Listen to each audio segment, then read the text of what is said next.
yeah, this pain is here, and I have two options. Like, I can choose to go and take Xanax, or I can take these sleeping pills, or whatever drug of choice that can get you out of feeling this discomfort that you have in the body, or you can like face the emotion, and it's hard. I mean, it's difficult to like just live in this continued state of discomfort, but I want people to know that you don't have to suffer alone, and that has been so much of my journey in like overcoming this grief. Is just like, I didn't know of many tools or outlets that I could seek out to grieve.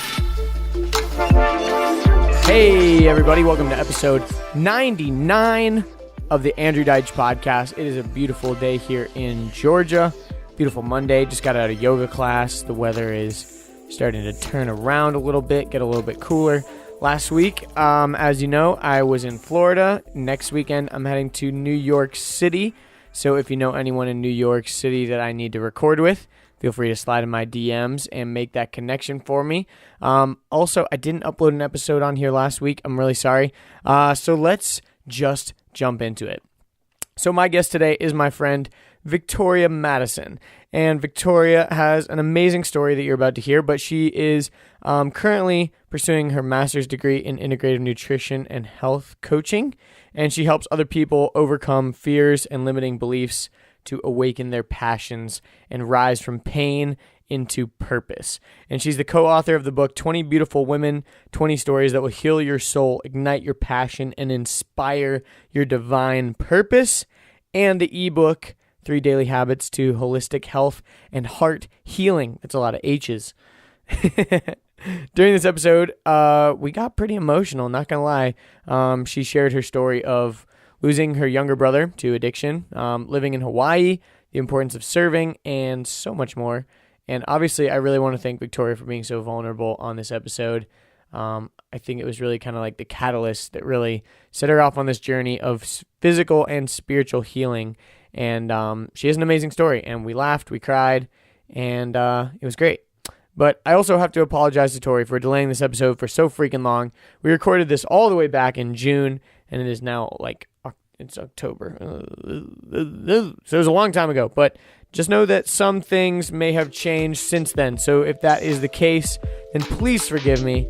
But without any further ado, please welcome my friend, Tori Madison. Oh my gosh. We're live. Just like that. So nerve-wracking. Not really.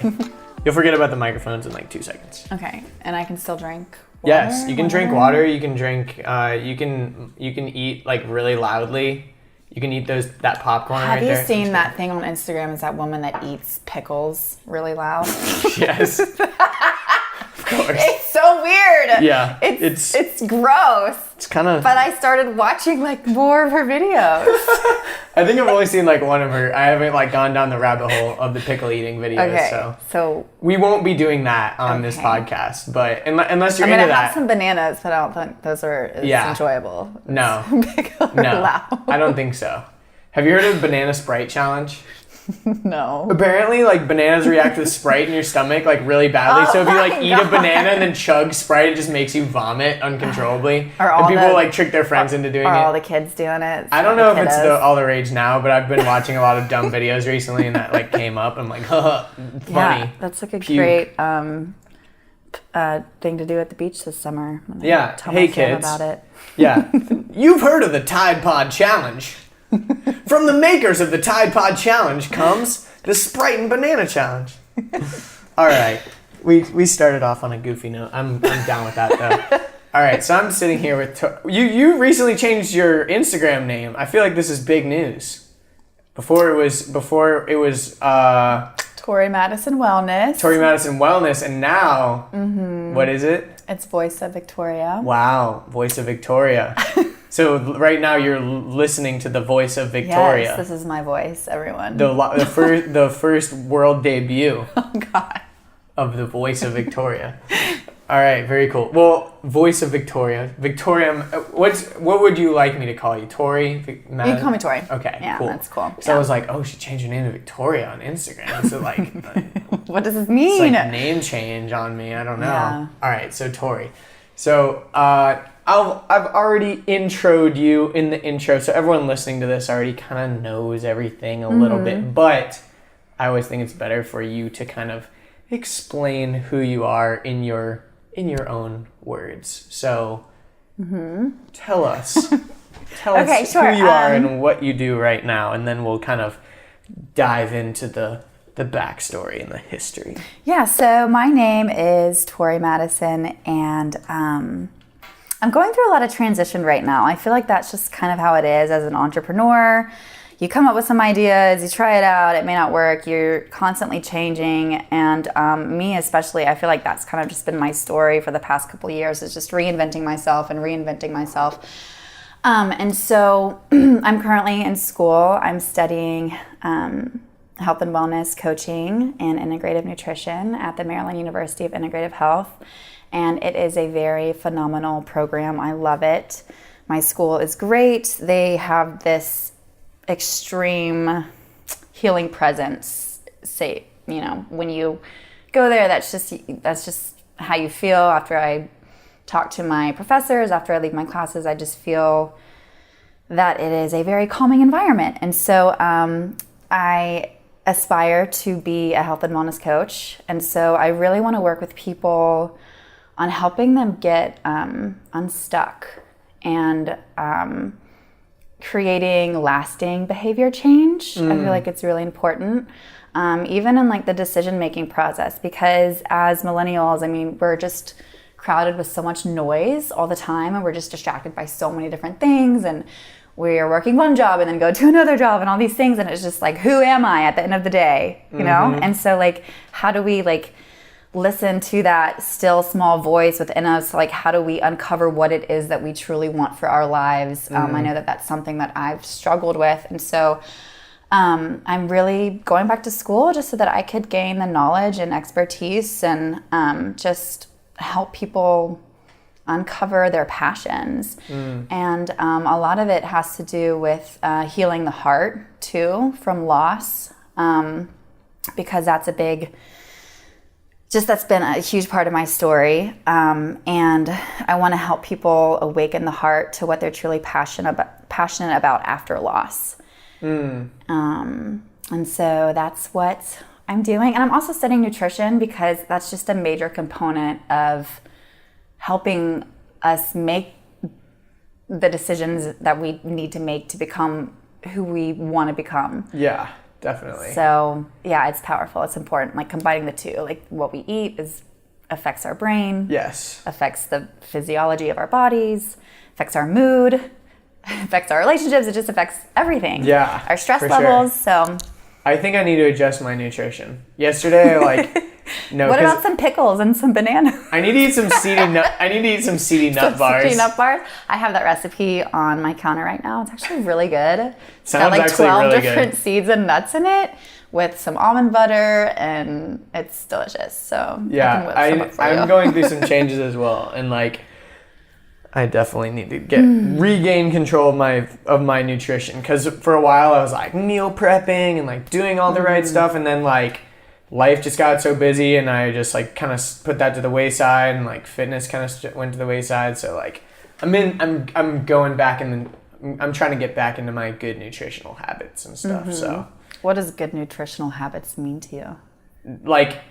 Trying to actually schedule out what I'm going to eat and stuff. Okay. Meal prepping again, which is right. Meal prepping for me is more out of convenience, to be honest, because then I already know I'm not in the middle of the day crap, I haven't eaten, I'm gonna go to Chipotle, or oh, I havenent eaten, I'm gonna stop by Chick-fil-A or whatever. Yeah. 3 times a day. Yeah. I've had seasons where that was literally my life. Yep. Felt great. Yeah, exactly. And you don't feel good. Yeah, you don't. You definitely don't. And so I've been when it's all about priorities. If you set aside time at the beginning of the week where you can make all your meals and stuff, it's convenient for me, because then I can know for a fact that when I'm hungry or whatever, I always have a meal that I know is better than anything that I would go eat outside or whatever. And not to say that there's not healthy options out there, but also it's convenient because it's more convenient for my wallet, because I already have spent the money, Yeah. and not spending like $14 like going out somewhere. Right. When I could eat like something that I've made for way cheaper or whatever. And so how does that feel in your body? Like once you make that decision, because it is a decision to... It feels way better. It does feel good. And like, I try to be more intentional about eating like more vegetables, because that's always the hardest thing when you go out to eat, is like eating like whole foods and like eating vegetables and stuff. Mm-hmm. Like most of the time it's like you're going to get a little bit of something, but not anything like meaningful. So I always get like excited when I can eat a lot more vegetables and stuff, but yeah, eat your veggies. Yes, for sure. For sure. But yeah, I've been talking with a couple of friends, and like I'm trying to like reorganize my fitness and like reorganize that's so great. Yeah.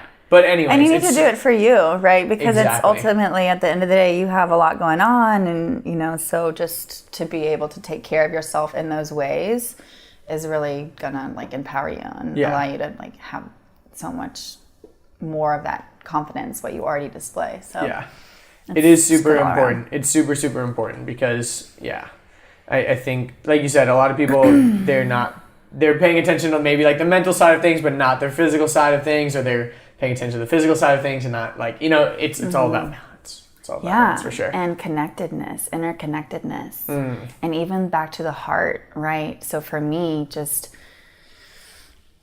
I'm debating if I should like go all the way in or not, but yeah, like as far as just telling the full vulnerable deep spots of my story, but yeah, it's just like I've experienced a lot of loss and a lot of pain, and I've learned that the heart is, basically the state of the condition of the heart is, how do I say this?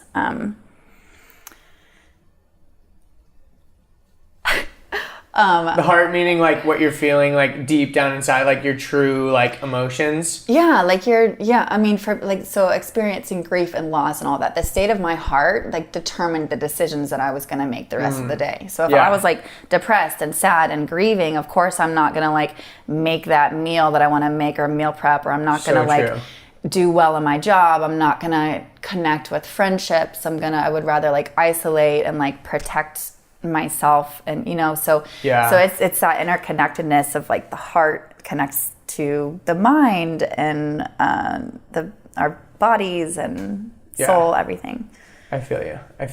Okay, so let's talk about your story, because you've kind of like alluded to it a lot. So let's go back. Okay. Take us back. What was little Tori like? And just to not, I feel like I really reiterated this in my like initial podcast, and I kind of like stopped reiterating it so much because I was like, people have probably listened to them. But the reason why I really like going back and like sharing backstory and stuff is because number one, it gives context, but number two, like I think it's really easy to just, for me, to just look at somebody and be like, oh, this is Tori. I know her like from, a couple months ago. Mm-hmm. She's cool. We worked out together, all this stuff. But like, I don't know your full story. Mm-hmm. And like, it's easy to have like preconceived notions about people without knowing like who they are, where they came from and stuff, because that's like how you get to really like know somebody, That's how you release judgment around people too. Very true. Comparison as well. It's like if we could look at each other at that soul level.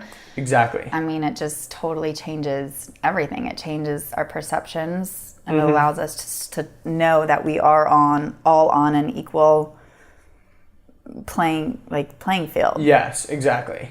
Yeah, and I think that it's at the level of equality that is so needed. Yeah, and that's like why initially I started listening to I got into podcasts so much, was I was listening to these like long form conversations, and I think it really is. It's almost like an empathy machine where you get inside of someone's head and you start to think like they think. Mm-hmm. And so you almost get to sort of go through those experiences with them. You know what I mean? Because like you get, okay, I see why they would have done that, because I would have not done that, but maybe given their circumstances I would have, or whatever, So it's really interesting in that regard. But anyways, that's like a little bit of reasoning why I really like to do that, because that was my initial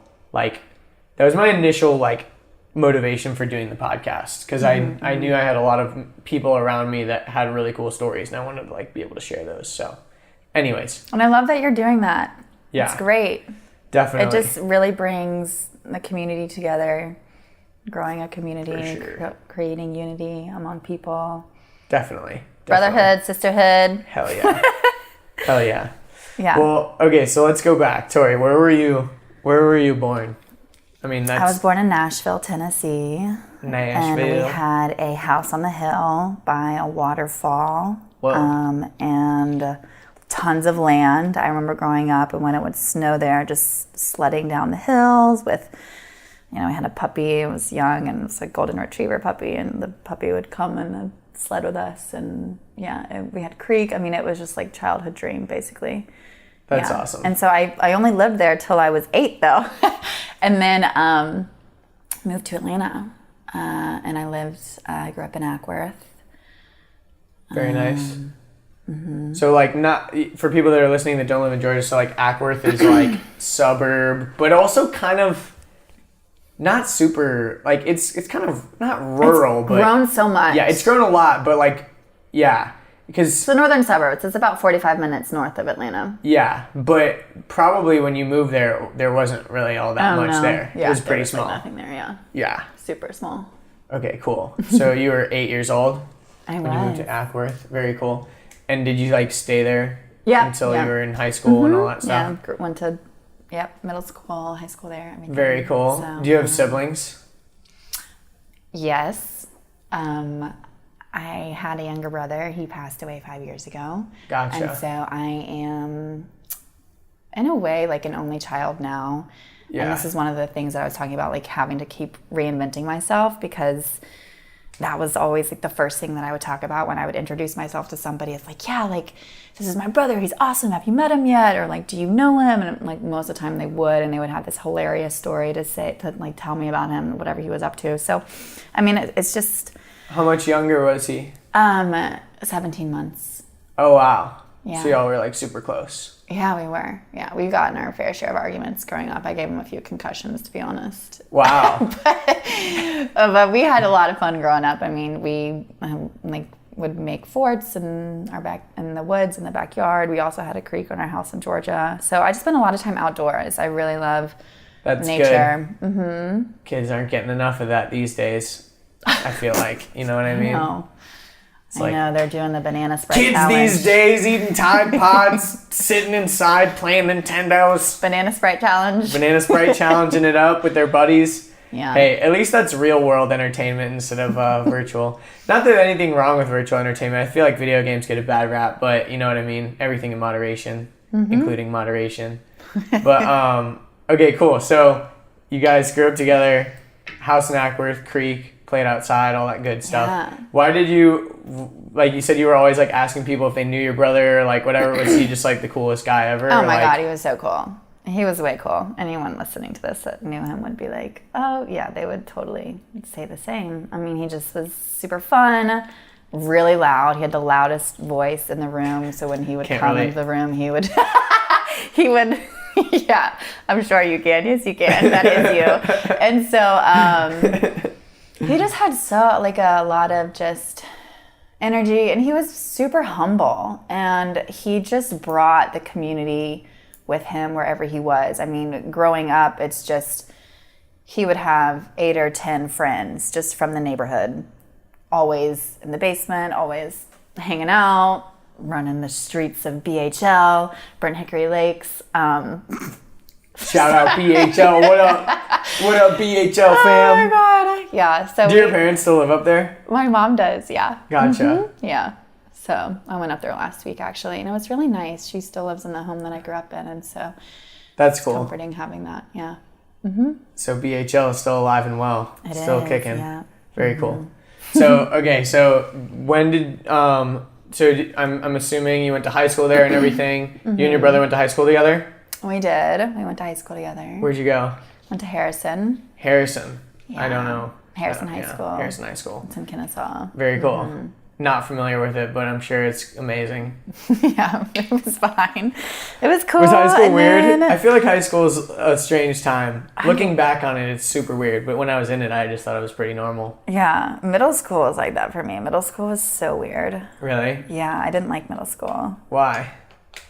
It just was awkward, you know, you're just like changing so much, and like You know, like... Yeah. Well, I feel like girls go through a lot more like physical changes. You know what I mean? Well, yeah. And then it's just like, you know... Guys are like, oh, I have pubes. Whoa. Like, that's it. Like, it's like, whoa. Cool. I'm still short, though. Like, haven't grown. When am I going to grow? I have, like, a nose hair. What the heck? Yeah. Like, I loved high school, though. High school was really fun. I played sports. I would play basketball and volleyball. And so that would, like, took up all of my time. Gotcha. You played basketball, you said? I did. That's cool. Yeah. I went to Norcross High School where, like, our basketball team won state, like, every single year. So there's no chance of me, like, ever. Also, I was short, so there's just, like, no chance ever of ever doing anything basketball related. But yeah. Yeah. I know. I'm 5'8", and I was 5'8" then. And so I was up against girls that were getting signed on to UGA and Tennessee. And, yeah. my school was 5A, so I was a post player, and so I would just get like dominated in the paint. It was so embarrassing. Hey, but that's so cool. I got shanked one basketball game. Like this girl was coming down off of a rebound, and she fell down and just grabbed my pants, totally like pulled my pants down in front of everyone. Whoa. Oh my God, that's pretty humiliating. That was a lot. And then another time I was throwing the ball in, because that's what you do as a power forward. We throw the ball in when it goes out of bounds. Yeah. So I was throwing the ball in, and the ball totally slipped and hit the other coach like in the face. It was so embarrassing. So, and plus our team was just. We tried so hard, but we just were not very good. I mean, we'd lose by 20 points pretty much every game, and it was right before the guys team, and our guys team got to be pretty good, so it was like half the school would be at the games watching us just get annihilated. So yeah. But I loved my teammates. That was the best part of it. So. That's good. Yeah, I played tennis, so nice. No one ever came to our games. It was always like, oh yeah, we made it to state, and everyone's like, oh wait, we have a tennis team? Like, you know what I mean? Mm-hmm. Like, it was, I never had that. So, tennis is a weird sport. Where is that why tennis players always talk to themselves? I don't know. When they play? No, you haven't noticed that? Probably. I talk to myself. Or like out loud. It's a total mental game. Yeah. Like out loud. Oh yeah, out loud. That's what I meant. Well, also it's a very vocal game too. Like, you have to like say the score out loud, and like you have to call your, like, that's the weird thing about tennis is like when a ball lands out, like you're the one responsible for calling the other person's ball out. You know what I mean? So it's like if you're a cheater, like it's really easy to just be like, that was out, and then they're like, are you sure? And like you're like, yeah, like and there's nothing else you can like say about it. You're like, yeah, it was out, and people can get mad at you, but like at the end of the day, it's like, no, I called it out. It's a game of like integrity. It's weird. It would really bother me when I would be playing tennis competitively, and the ball would go in the net, and they would just be like, net. I'm like, it's like, no shit. Yeah, that would make me so mad. Net. I would just do it sometimes. No, my biggest pet peeve is like, because I'm a very loud person. Like when people would be like, and I'm like, what's the score? Like. And they're like, I just said it, and it's like, well, speak up, because I'm like over here, like I can't hear what you're saying. Yeah. Or they would call the ball out, and they wouldn't say it loud enough, and then I would like call, and I'm like, whatever, I guess it was in, and I would call it a score, and they're like, no, it's this. I'm like, well, you didn't say it was out, and they're like, yeah, I did, and it's just like, talk louder, bro.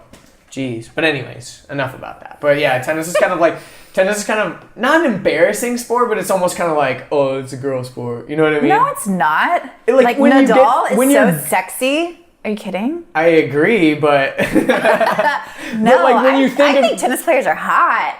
Yeah, when they're good. Not when you're like a little dork in high school. Like when the racket's like as tall as you are, and you're like, "What's up, guys? I'm here to play." Like no one's like, "Oh my god, look at that hot tennis player. He's so skinny. He never has lifted a weight in his life. Damn." You know what I mean? Like, no, in high school, tennis players are not hot. Some of them maybe. Like, maybe when you're a little bit older. Maybe when you're like a senior or a junior. But like, my brother played tennis. When you're on the JV tennis team, you're not cool. Like, just saying. Sorry to anyone who's on the JV tennis team out there. You're going to be cool one day.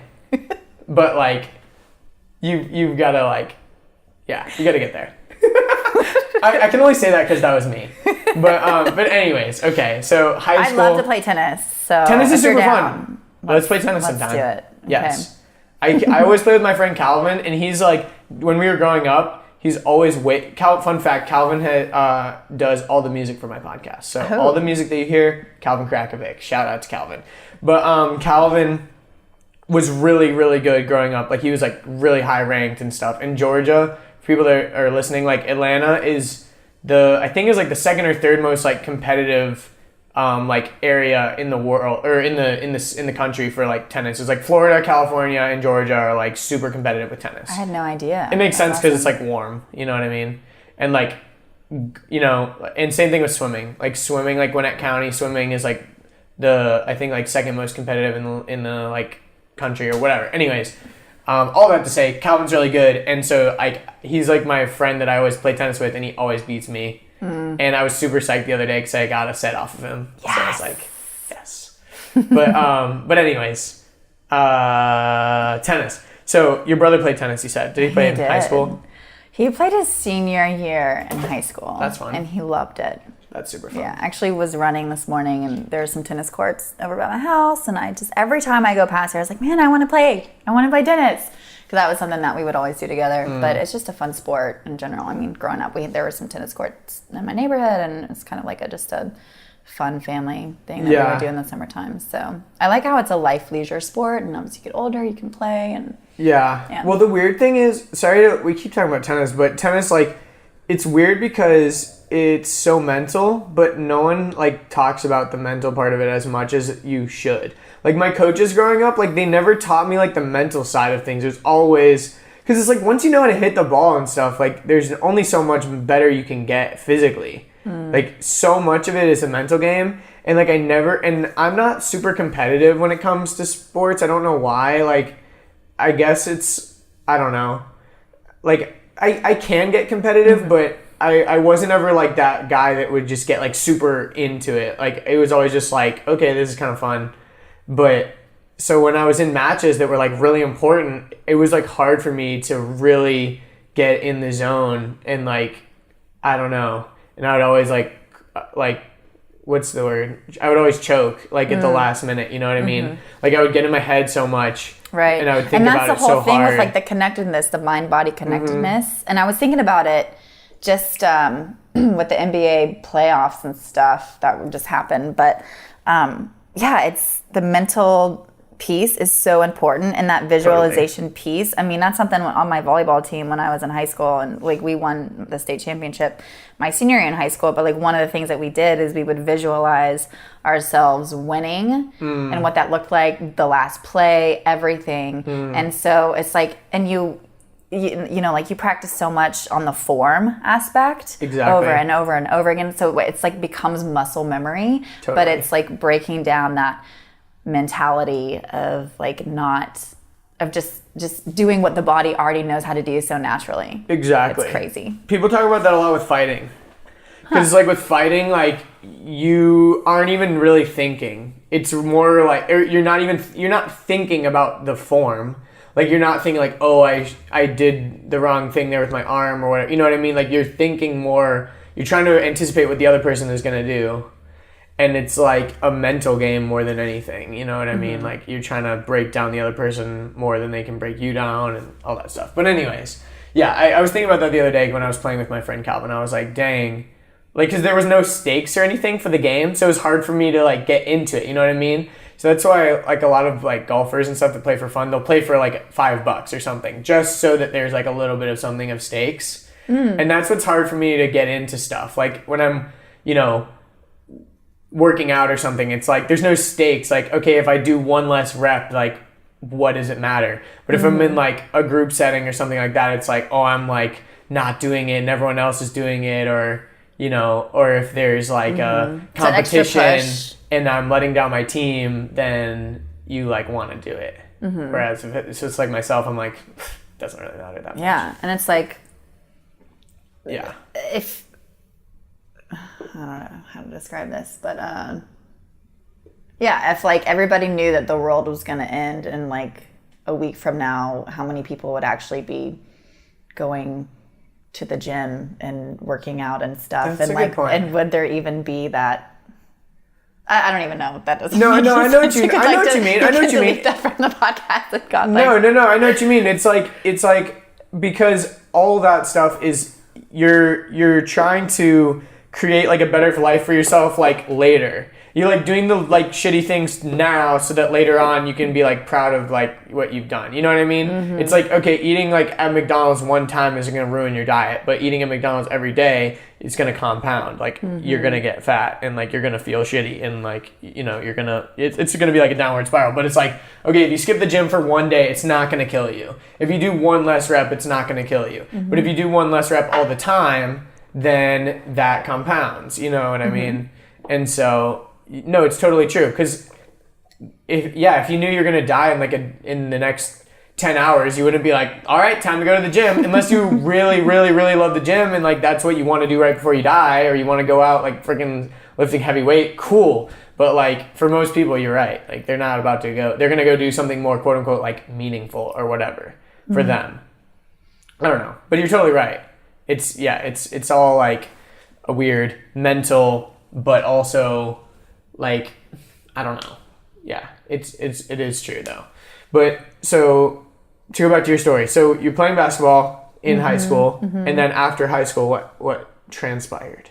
Went to the University of Alabama. Roll Tide. Roll Tide. Woohoo! So I feel like some of my friends will kill me for saying that. I don't care. Yeah, good. Yeah. You shouldn't. Yeah. I like. Just say it proudly. Yeah. Roll Tide. Go Tide. I'm being an obnoxious Alabama fan that everybody hates. No, it's okay. I have a lot of friends who went to Auburn, so if they're listening to this, they're like, dude, I hate you so much right now, but I don't care. Yeah. I mean, the majority of my family they're all from Montgomery, and so they're huge Auburn fans. So I'm one of the few that went to Alabama. And so, yeah, I went to school there, and it was great. I had a great time. Did you do the sorority thing? I did. I was going to say, Alabama, it's almost like you kind of have to, I feel like. I know, it's wild. What was that like? Well, initially, like, I really wanted to go to school to play volleyball. And so I was recruited by a few smaller schools to play, one of them being UAB.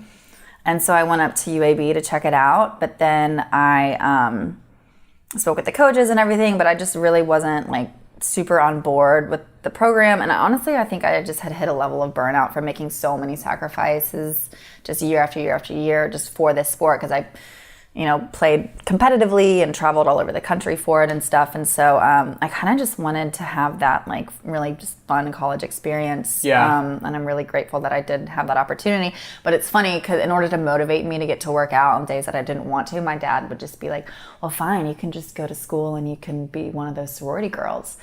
And it would just make me so mad, and it would make me train harder, to be honest. But at when the you were end in high school, it would? Yeah. That's so funny. And then in the end, like, you became... And then in the end, so I went to UAB, and then... What's the thing? It's like Batman or something. It's like...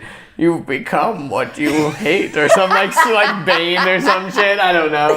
Yeah, I don't know. I'm messing that up for sure, but it like reminds me of that. It's like you've become the thing that you hate. Oh my god, it's hilarious, and yeah, it's crazy how that happens sometimes. But I didn't really. Yeah, I mean, my parents weren't Greek or anything like that. I mean, so I had no idea what the heck I was even getting into, to be honest, and.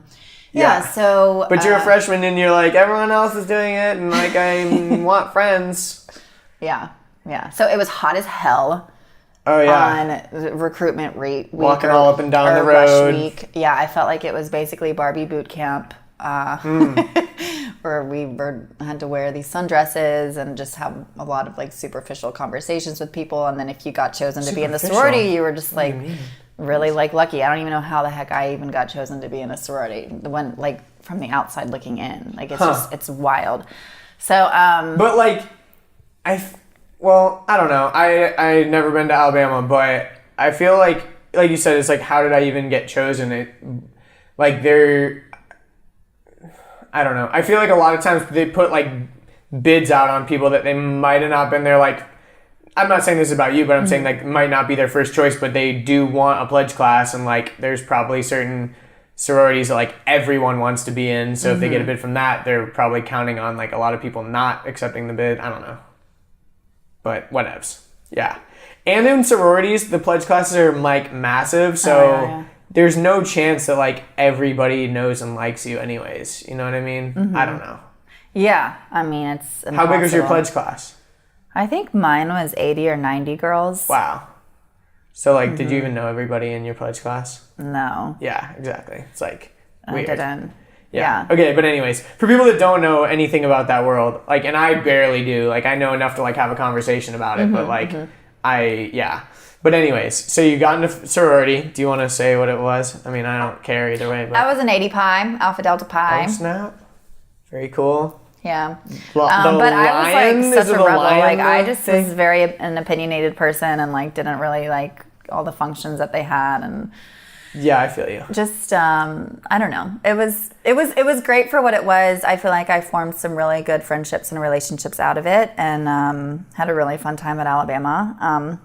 And so my brother also went to school at Alabama as well, and like all the girls just like were obsessed with him, and like he loved it because he was in high school and he was coming up to these Alabama football games, which just the tailgating was just so intense. And you know, he'd come over to my sorority house where we would have all these like luncheons, or we would have lunch before the game, and he just got like to meet outside everyone. on the lawn and stuff. Well, at our sorority house, which was right next to the stadium. Oh, nice. That's awesome. Yeah, and then there were tailgates, obviously, everywhere. Yeah. So, I mean, it's a culture in the South, for sure. It's such a culture. Yeah. But, I mean, I enjoyed it.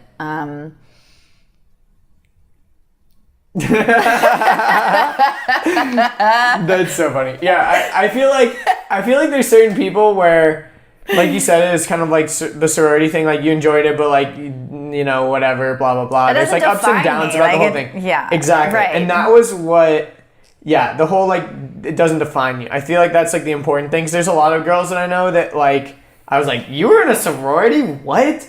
Because I've never seen them like post anything about it. I've never seen them like in like that many. I don't know. But then there's some people that like even after college they're like still like super involved and like super proud of it and stuff. And it's kind of like, you know, it's kind of like, okay, like chill. It's like you're done. Like, but it's interesting. Like had my pledge class been smaller, had I had more of an intimate experience, you know, I think that it would have changed and I would have been able to like be more proud of it, of like going through something with everybody. But well, it makes sense because you're kind of like joining this.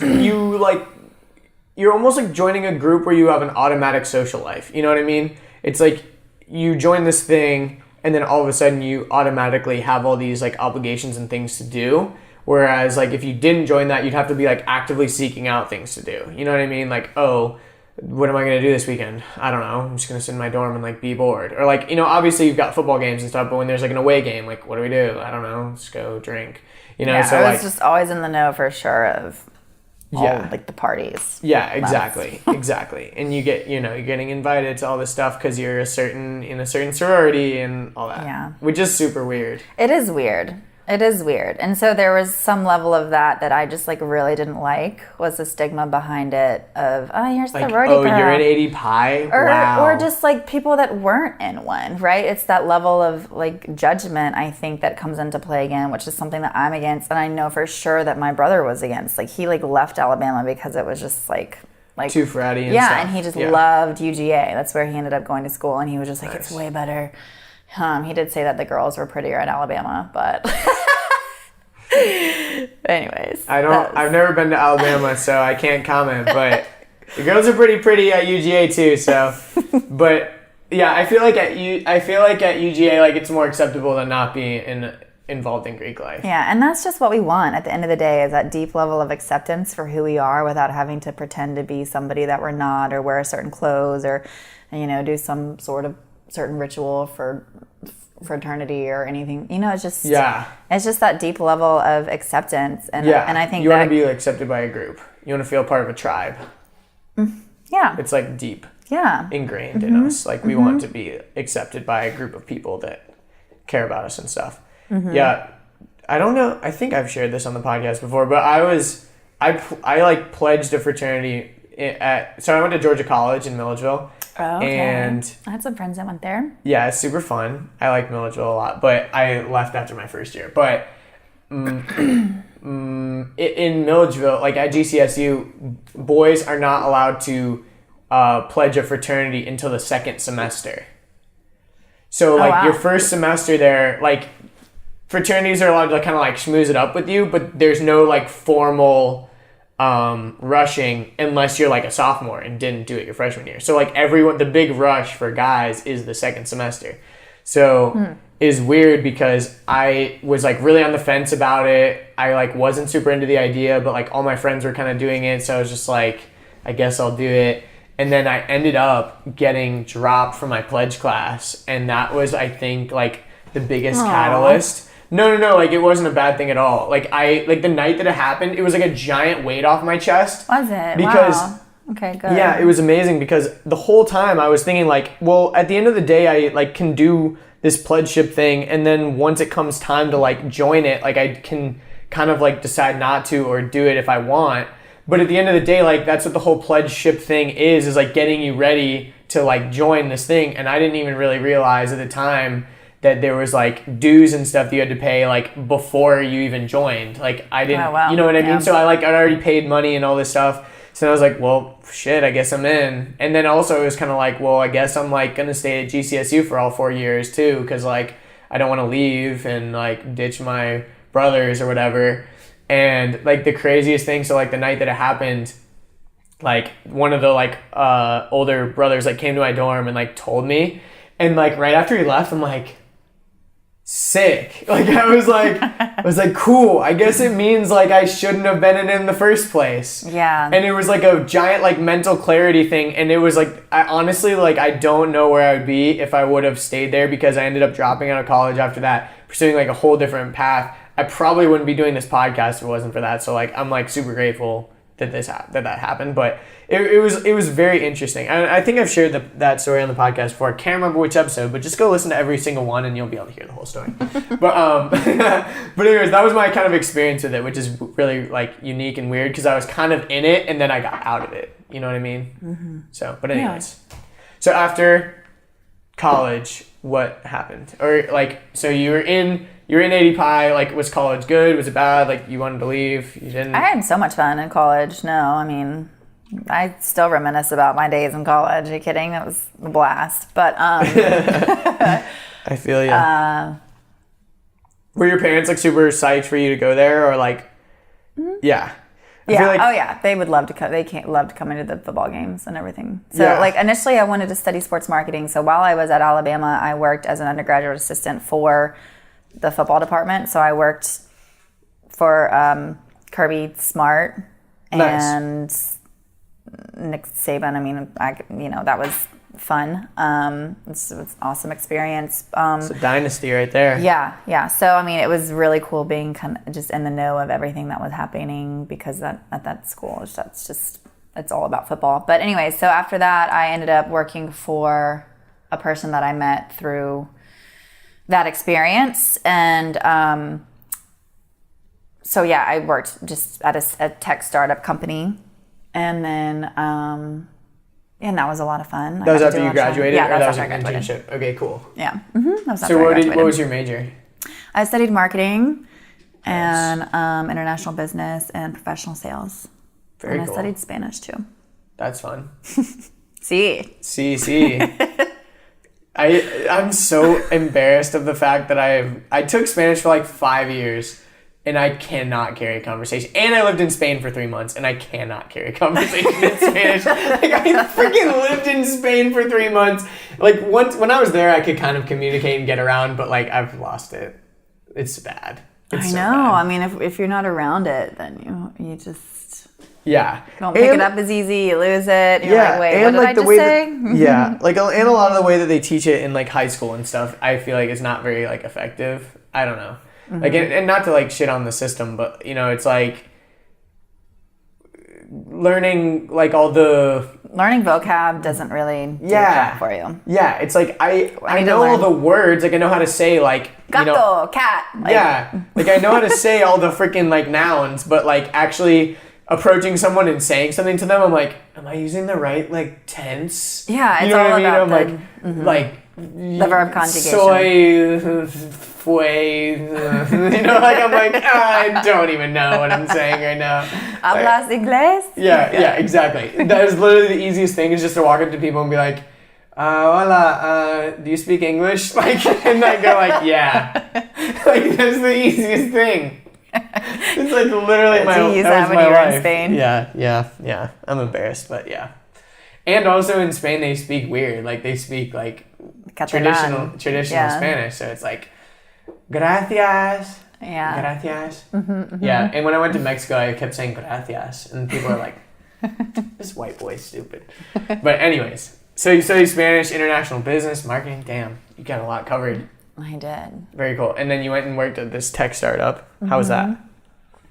It was cool. I mean, I worked in marketing for them and sales, and it was really interesting. We were developing a new social media app that did a lot of like geo-targeting stuff, and it was similar to like a LinkedIn, Facebook. I don't know. They were just trying to combine all the social media platforms in one, and have it be a place where you could get points and use those points to buy things. Are you allowed to say what it is? It's called VisiCard. I mean, it's not a wrap. Whoa! I totally know that app. I'm dead serious. I'm not like I didn't know the name of it. He's crazy. I didn't know the name of it, but when you said it, okay. So my friend Nathan, his dad's friend like was involved with that, and like I remember he was telling me about it and stuff. What's his dad's friend's name? I don't know. Will Carter.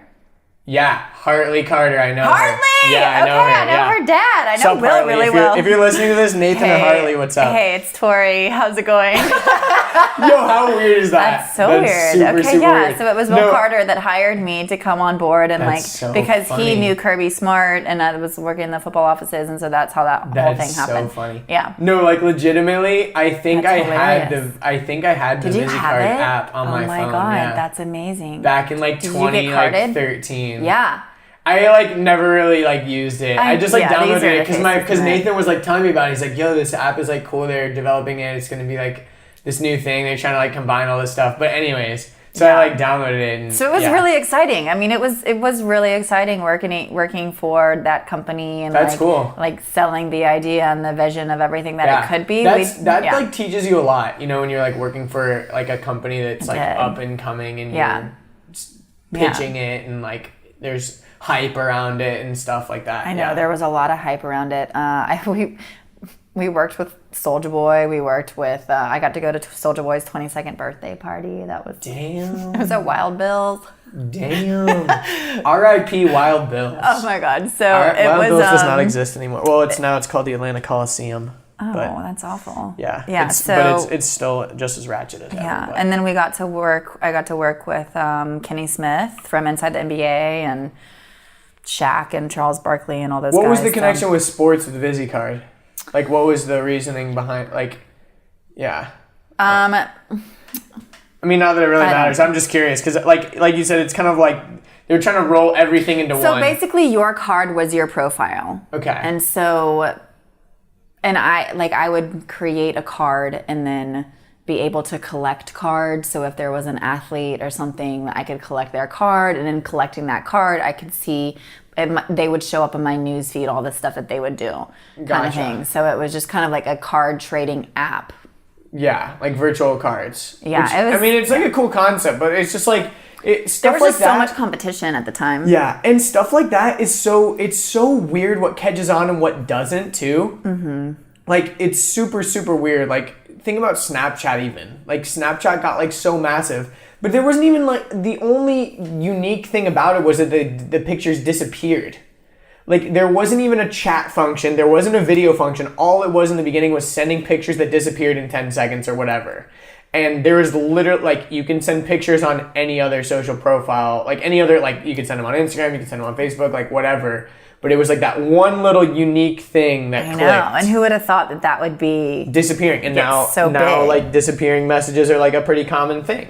Like it makes total sense when you think about the psychology of why someone would want to send a picture that disappears.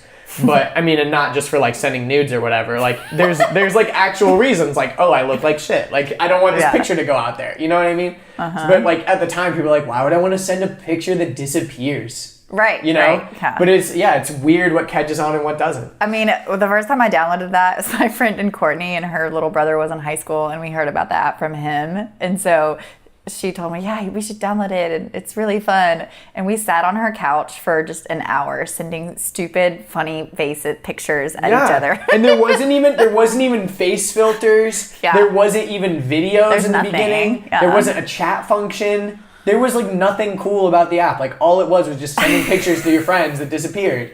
But it was weird because also at the time, like it was like, for me, like if my parents like caught me like doing something, they'd take my phone and read my messages. But since all these pictures disappeared, you could like chat to your friends in the picture and then it was gone. Like it wasn't a serious convo, so it didn't matter. But you could say stuff that like, oh, my parents aren't going to be able to see this.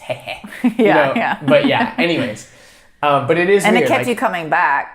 Totally to does. See like, oh, what crazy thing is this? And they had like, the interesting thing was they had that like Snapchat score, which I don't think that many people paid attention to, but I think at the end of the day, people like to like have a higher score. And like now they've kind of abandoned that, but it was like a combination. It was like the amount of snaps you'd sent and received combined was your score. So like it was kind of like you were popular if you had like a really high score. Like you could see other people's scores. I didn't get that into and it. You could see other people's best friends. In the beginning, you could see like you could click like I could click on your profile and I could see your top 3 best friends or whatever. Yeah, and, I still know who mine were. Girlfriends were really mad when that disappeared because they're like, now I can't see who's on my boyfriend's best friend list. I don't know who he's messaging. People were pissed when that happened.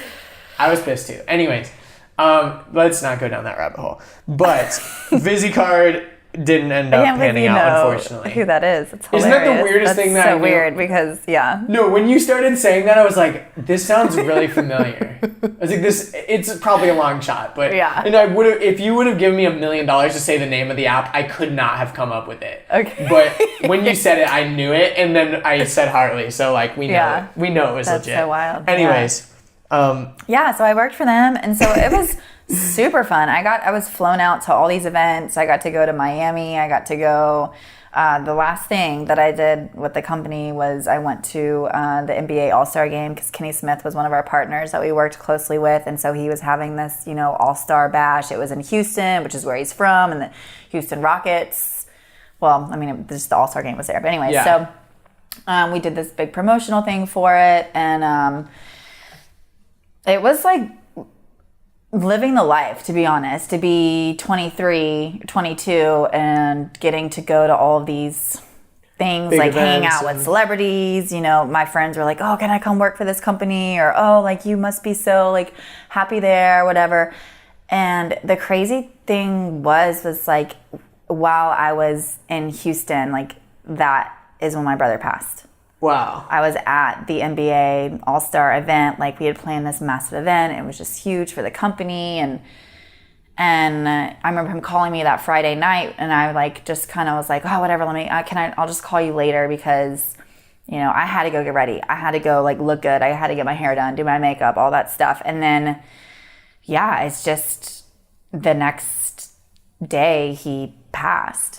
Friend, and so it just was a really like rude awakening because here I was like at the top of the world, thinking that, I mean, it wasn't even that I like thought I was like cool or anything. I just was having a lot of fun. Of course, you're around like people. That is an interesting thing. And I was like around another people, world. Yeah. And you're like around athletes and successful people. Like you almost start to feel like you're like a part of it. You know what I mean? And like you're around people that are making lots of money and you're like excited and there's hype and and to have that be like a huge like event for our company and then to just have everything crash and burn for me personally, my life, it just was the most awful weekend of my life, and I just knew it. It's so strange like how you just have this gut feeling. I just knew that something wasn't right, when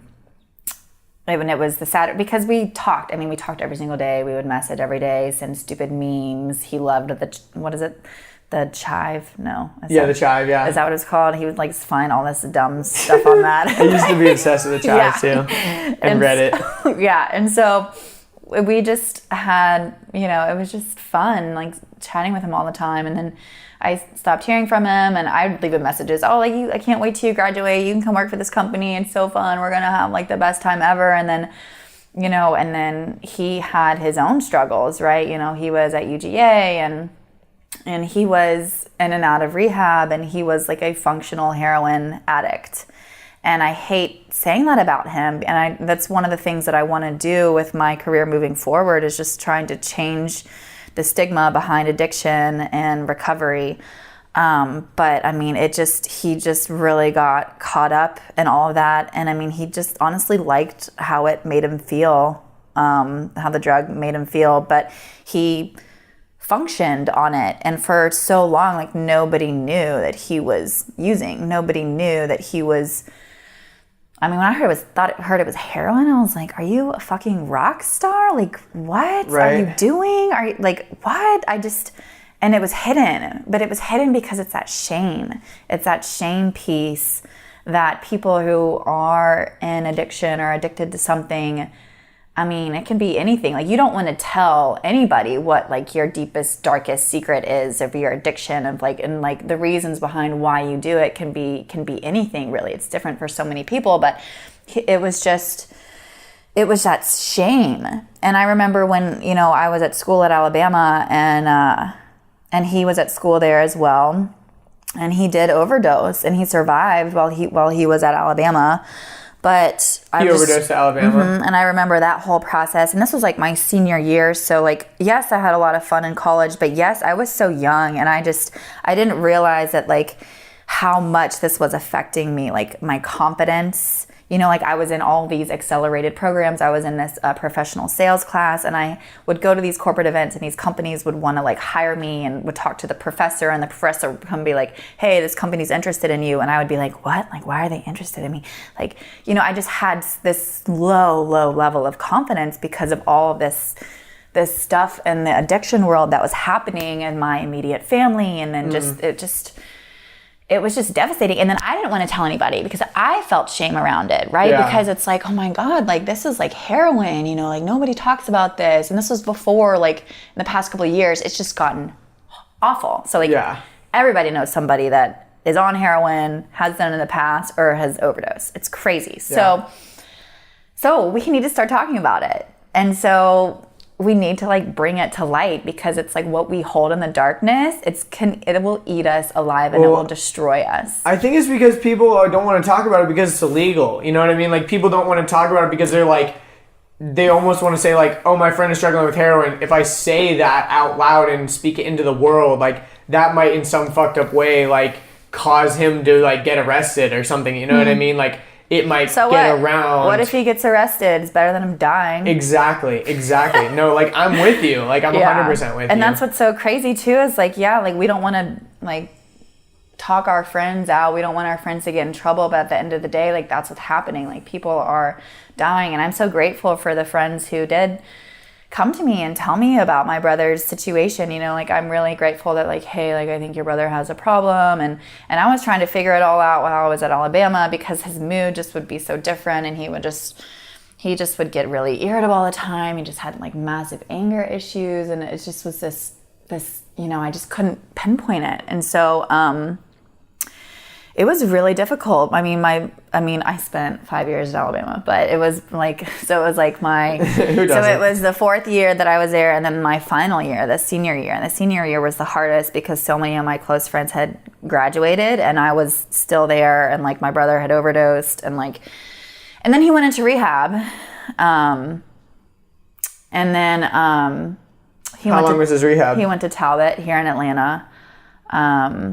It was a 6-month program, and wow. It was 3. It's actually pretty long for a rehab. Like, for my brother, he went to like a 15-month program, this thing, and like that was like crazy, because people are, a lot of times they're like, I went to like a 90-day thing or like a 30-day thing. Like, one of my friends just got out of rehab, and it was like a 30-day thing. I'm like, a lot of times in my head, I'm like, what can you really, I don't know, accomplish in 30 days. I mean, you spent years short. Building up this habit, years like suppressing these emotions, or years just feeling some kind of type of way, like, And not to shit on anyone that's gone to a 30-day rehab. Like, if it benefits you, it benefits you. But I feel like a lot of times what rehab is a lot of, not even just like the physical, getting over like the physical withdrawals and stuff. It's like tons of mental and like hitting that reset button on life, almost like Yeah. taking yourself completely out of the situation and letting yourself like reset. Yeah. And so his program was 6 months, and it was 3 months inpatient and 3 months outpatient. So it was 3 months he was just living on the little campus that they had and out of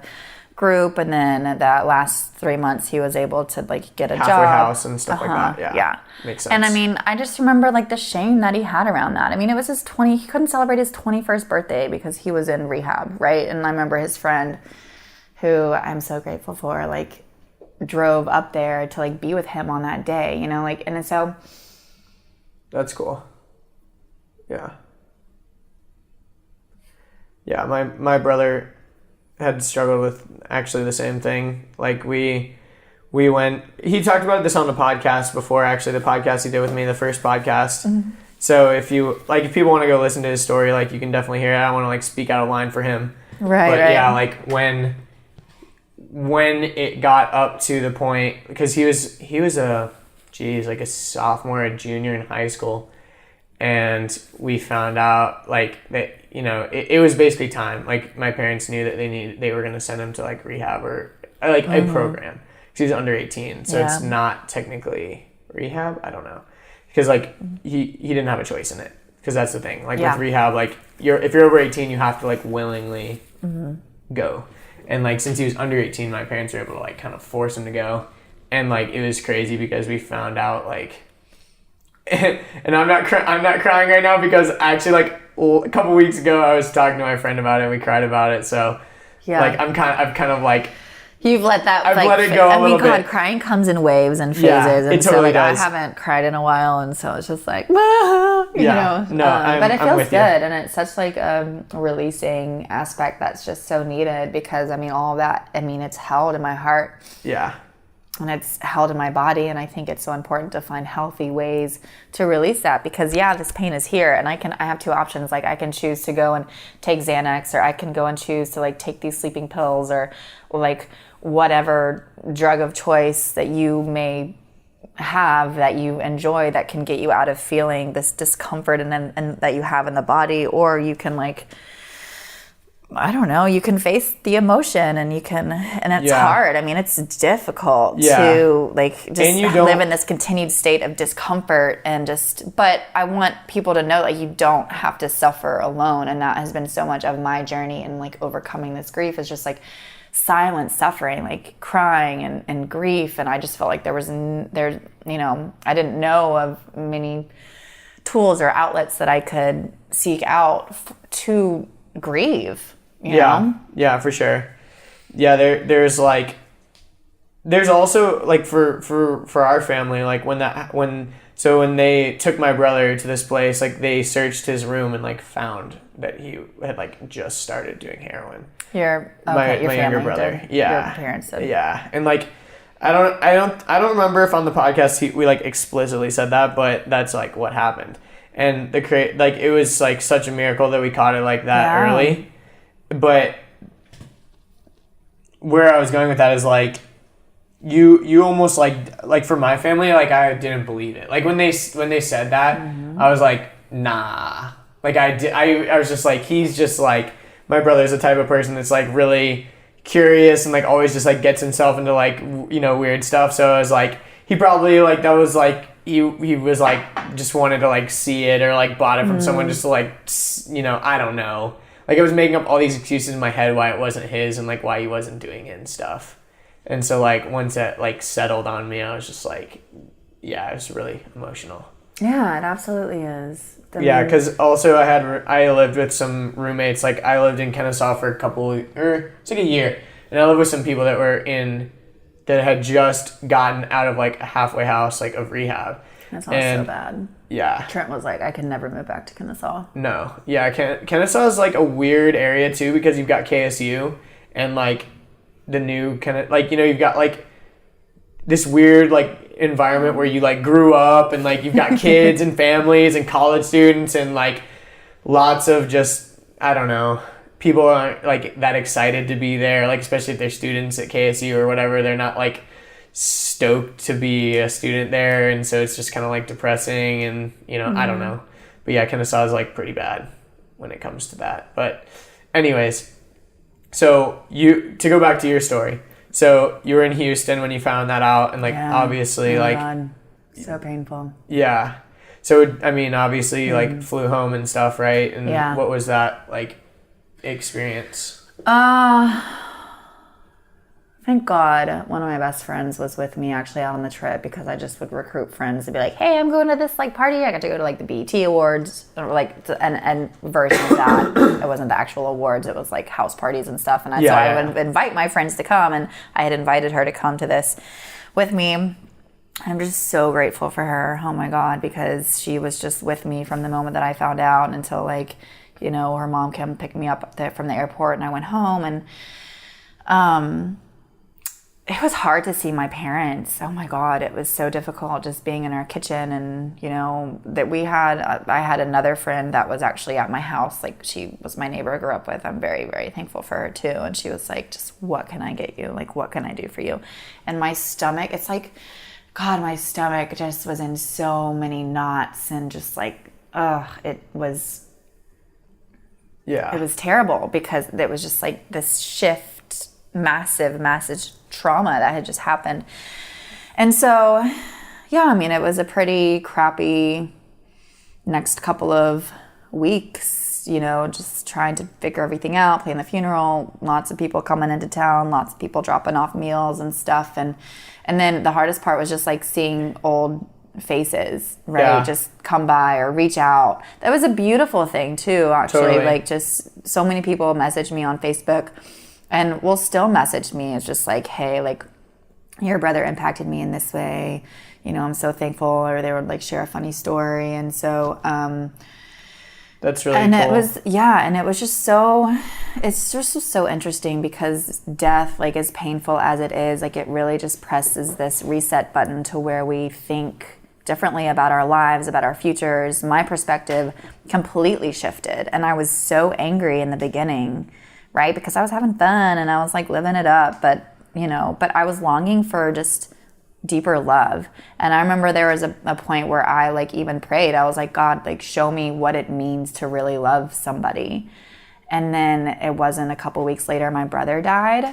And I can't help but like question that, because it was in his death that like I saw like so much love, that people were just actually like expressing that and being present. And that's a really powerful thing that I try to do when I'm around friends, or I try to do in everything, is just really be present, really be in the moment, because sometimes like you have no words for that tragedy. You have no words for, you know, what has happened to somebody, or you don't know what to say. And for people who know someone who's been like, if you know someone who has lost a loved one, like, and you're just like, oh, like, I don't want to call on because I don't know what to say, or I don't want to, you know, just get out of that mindset, and just be present. Like, that's all that they're wanting. That's all that they're needing. They're just needing to like know that like you accept them in their, you know, crying episodes. Yeah, and... Well, the other weird thing, too, I think that happens is, like, so like you were saying, you'd have people reach out to you that were like, I knew your brother, and, like, he impacted me in this way, or whatever. And I think there's a lot of people that are very hesitant to, like, maybe they'll reach out and say that, because, like, that's, like, you know, they're like, yo, you know, you don't know me, but this. But there's, like, people that maybe they know you, they would have a conversation with you, but when something big like that happens, like, they don't feel like they know you enough to like call you and like see how you're doing. And I don't know, maybe that's like a guy thing too, because like guys are less inclined to just call someone up and be like, hey man, like, let's talk about your life. Like, I don't know, but, and I'm kind of different in that way where I like to talk and stuff. Like, I'm definitely a little more open, but I don't know how to act in situations like that. Like, sometimes I just feel very I don't know, like, I don't know how to react, you know what I mean? And like you said, it's like, just be there for them and talk to them. And it sucks because... or just ask them, you know, like questions like, hey, what are you feeling right now? And to not be afraid of their response, right? To not be afraid of the emotion that you'll probably see, like whether that's tears, whether that's anger, flipping over tables, chairs, like running, like just, and just asking them like, how are you feeling? And then also like one of my cousins, who's so great at listening, it's huge. It just feels so good to like be truly listened to. I mean, at the like core, that's something that I'm learning a lot in my health and wellness coaching program is just active listening. And so I would say things like, I really miss my brother. And instead of being like, oh yeah, well like things are going to get better. Like instead of like pushing that advice that you assume to be true, or that is just the common cliche that we always say. Like, I would say, I miss my brother. He would go deeper, right? Like, so I encourage people just to go deeper, like that next step of intimacy, and just be like, what do you miss about him? And that it gave me the opportunity to say, oh, like, I miss playing tennis with him. I miss like, riding bikes. I miss running. I miss just like his laugh. Like, and just in all of that, it gave me an opportunity to speak openly about him. And it allowed me to just like feel those emotions and like talk with somebody about it. And it allowed me to really heal because without that, it would just all stay in here. Yeah. And it's not that person's job either to like fix somebody. No. It's not the person's job to make it all better, because ultimately, like with me, like it had to come from within. Like I had to find out ways that would help me. So, and I remember getting angry. Like I got so angry at people who didn't know what to do. I got angry at the people that would ring our doorbell and just leave a casserole on the front doorsteps instead of being like, hey, got this for you, because they were afraid to like have a conversation with me because they didn't want to face that pain and that discomfort, right? So it's breaking that barrier of that discomfort. And I would get mad. Like I would get so mad, but I know now that it's like I can't be mad at that person. Like I can't, that's just where they are in their life. And I firmly believe that you can only really meet someone as deeply as you've met yourself. And so there may not be something that like they may have not met that within themselves yet in order to provide that level of comfort that you're needing. Damn, that was really powerful what you just said. Like they haven't met themselves enough to even be able to have that conversation. It's very, very true. Mm-hmm. Like, because I definitely feel that like people don't want to have difficult conversations because they've never had that conversation with themselves. Super, super true. And a way that you can do that is just journal about it. If you're like, what do I say to this person? Maybe just get out a notebook and be like, write down, what do I say to this person? Yeah. And just let whatever comes out, come out, and just let it flow. Because you have to meet yourself. You have to be able to and with any relationship, in order for any relationship to really thrive, there's a level of like understanding and self-awareness that I think you have to go through to create long-term connection with people. What do you think it is about like connection and actually like, because like you said, you can't keep it inside. What is it about, like, why do we have to express it to someone else for it to be like released? You know what I mean? Like, why is it that if we know it in ourselves or whatever, why is it that we need to like put it on paper or like release it into the world like vocally? What is it about that it's a really good question. And everyone is different, so everyone will have their own personal experience. From my own personal experience, that is what I've realized, because honestly, like if I don't get it out, I'm just gonna stay angry. Like I'm gonna stay, and that anger, it could turn into hatred. It can turn into unforgiveness. Were you angry at the people that weren't caring for you, or were you angry at your brother, or were you angry at your family? I was angry at the world. I was angry at everyone. Because like my life had just so dramatically shifted, right? So it's just like I had this new perspective, and I was angry at people that were happy. I was angry at like people that like had siblings. I was angry at like even my own family members, just angry at my brother, angry at God, but And yeah, it's just like, it's okay to have anger. Like, it's okay. Like, it is a natural emotion. But I don't like to hold on to that anger anymore. I try my best not to. If I've wronged somebody, like, I will try to like own up to that, because I don't like that anger to fester in my heart, because what happens is that it then turns into hatred, or it's just like I'm constantly thinking about it, and it's just like this energy suck, this energy drain that's stopping me from meeting my goals, that's stopping me from doing this, and ultimately it's hurting that relationship. It's and forgiveness, I think, is a key too. So like, if I hold that in, I'm not going to be willing to forgive somebody, and then it turns into bitterness, which turns into rage, which turns into murder. It's wild. Like, those are the levels of the emotion that can happen if we hold on to all of that. Yeah, rage. That's a weird one. Rage. Yeah. It's definitely weird, like, when you, I mean, like I said, I asked you, like, what do you think it is about, like, getting it out? I personally, like, I just think it's something that's hardwired into us, like, it's just something human that we have to have connection, whether you think you're like a lone wolf or not, or whatever, like, I can just deal with this on my own. There is something weirdly powerful about just like getting something out there, or like sharing an experience with somebody, because at the end of the day, like, why does it matter if you can't share it with somebody? You know what I mean? Like, it's kind of the weird thing about like marriage, or like, having a relationship with somebody, because it's kind of like, it's cool that I had this experience by myself, but I'd rather share it with someone, because then we can like talk about it and reminisce on it and like all that kind of stuff. You know what I mean? And that's what's so, I don't know, dystopian about like some of the stuff that's happening with like technology. It's like, I'm going to have this deeply amazing experience in this virtual reality headset, but then I don't have anyone in the real world to share it with. You know what I mean? Yeah. Or like, I don't know if you watch the show Westworld, but in the show Westworld, like, there's this world that you can go to that not infested. It's all these robot hosts that are essentially like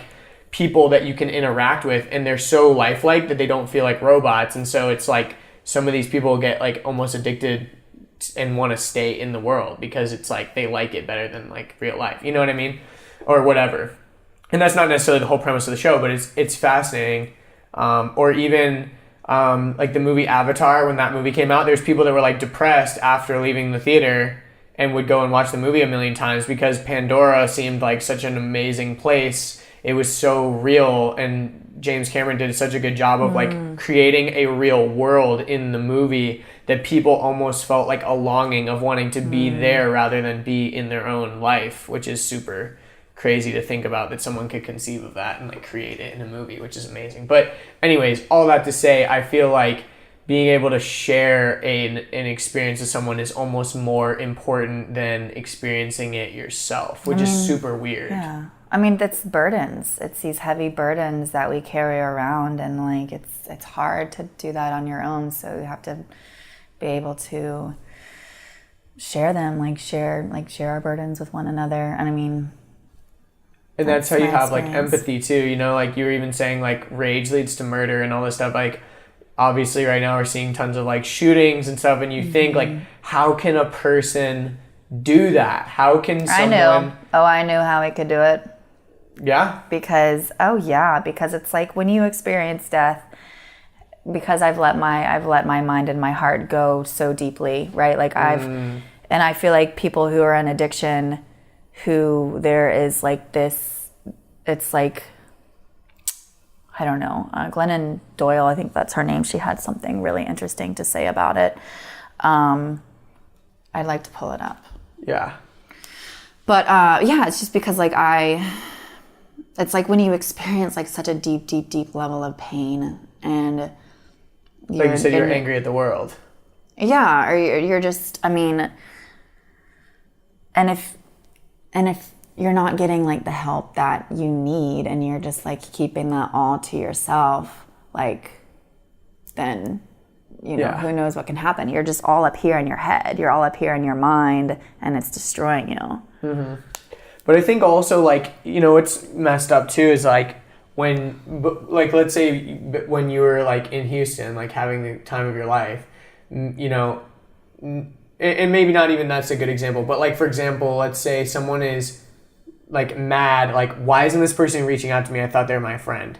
But it's like, at the time, that person is probably not thinking about you, not because they're like mad at you or they hate you or they don't want to be a part of your life. It's like they've got their own thing that's going on too, that's taking over their brain. And like, I think it's weird because that's, again, like going back to like podcasts and conversations, like this is what helps you have empathy for other people, is like you only know the world through your own lens. You only know the world through your own eyes. And I'm a dork, so I always think about virtual reality and stuff like that, but like virtual reality is very interesting because they've been able to create these experiences where they'll take you almost like a documentary style, but like through the eyes of like a homeless person or like through the eyes of someone who lives in poverty or whatever. That's so powerful. And it's crazy because I want to do it. Yeah, like it's insane. They like people that have gone through it, they call them like empathy machines. Like these like VR experiences where you can put yourself not only like that's powerful. Not only like are you able to like see the life of this homeless person, you're able to like see what it's like to be a homeless person and people are passing you by, or like you're trying to get them to like give you money and they're like saying stuff under their breath or like whatever it might be. Like it's very fascinating, these experiences they've been able to like create. And like that's why I'm super hopeful about the world. If people haven't listened to the podcast, it's not out. Okay, so right now we're recording this on June 13th, but by the time you listen to this, the podcast will be out. I did a podcast with this lady named Arden Ash, and we talked a lot about that. And she's like brilliant. We did it in LA. She lives in LA. She helps like create experiences like that and stuff like that. Not those direct experiences, but she's like a genius. She does all this kind of like, she works in like virtual reality. She works in design. She like makes her own like clothes and stuff. Like she's just an amazing person. I can't wait to listen to it. That sounds amazing. Super good. Arden Ash, go listen to it. But anyways, we were talking about that, and it's very, very fascinating. Yeah, because that's the kind of stuff that I'm hopeful for the future. So this woman, her name's Glennon Doyle, and she says there's nowhere to hide from yourself except, of course, inside of death. And here she's talking about, you know, all the people who are committing suicide, like Robin Williams, and then Kate Spade, and then Anthony Bourdain. And she says people who get that.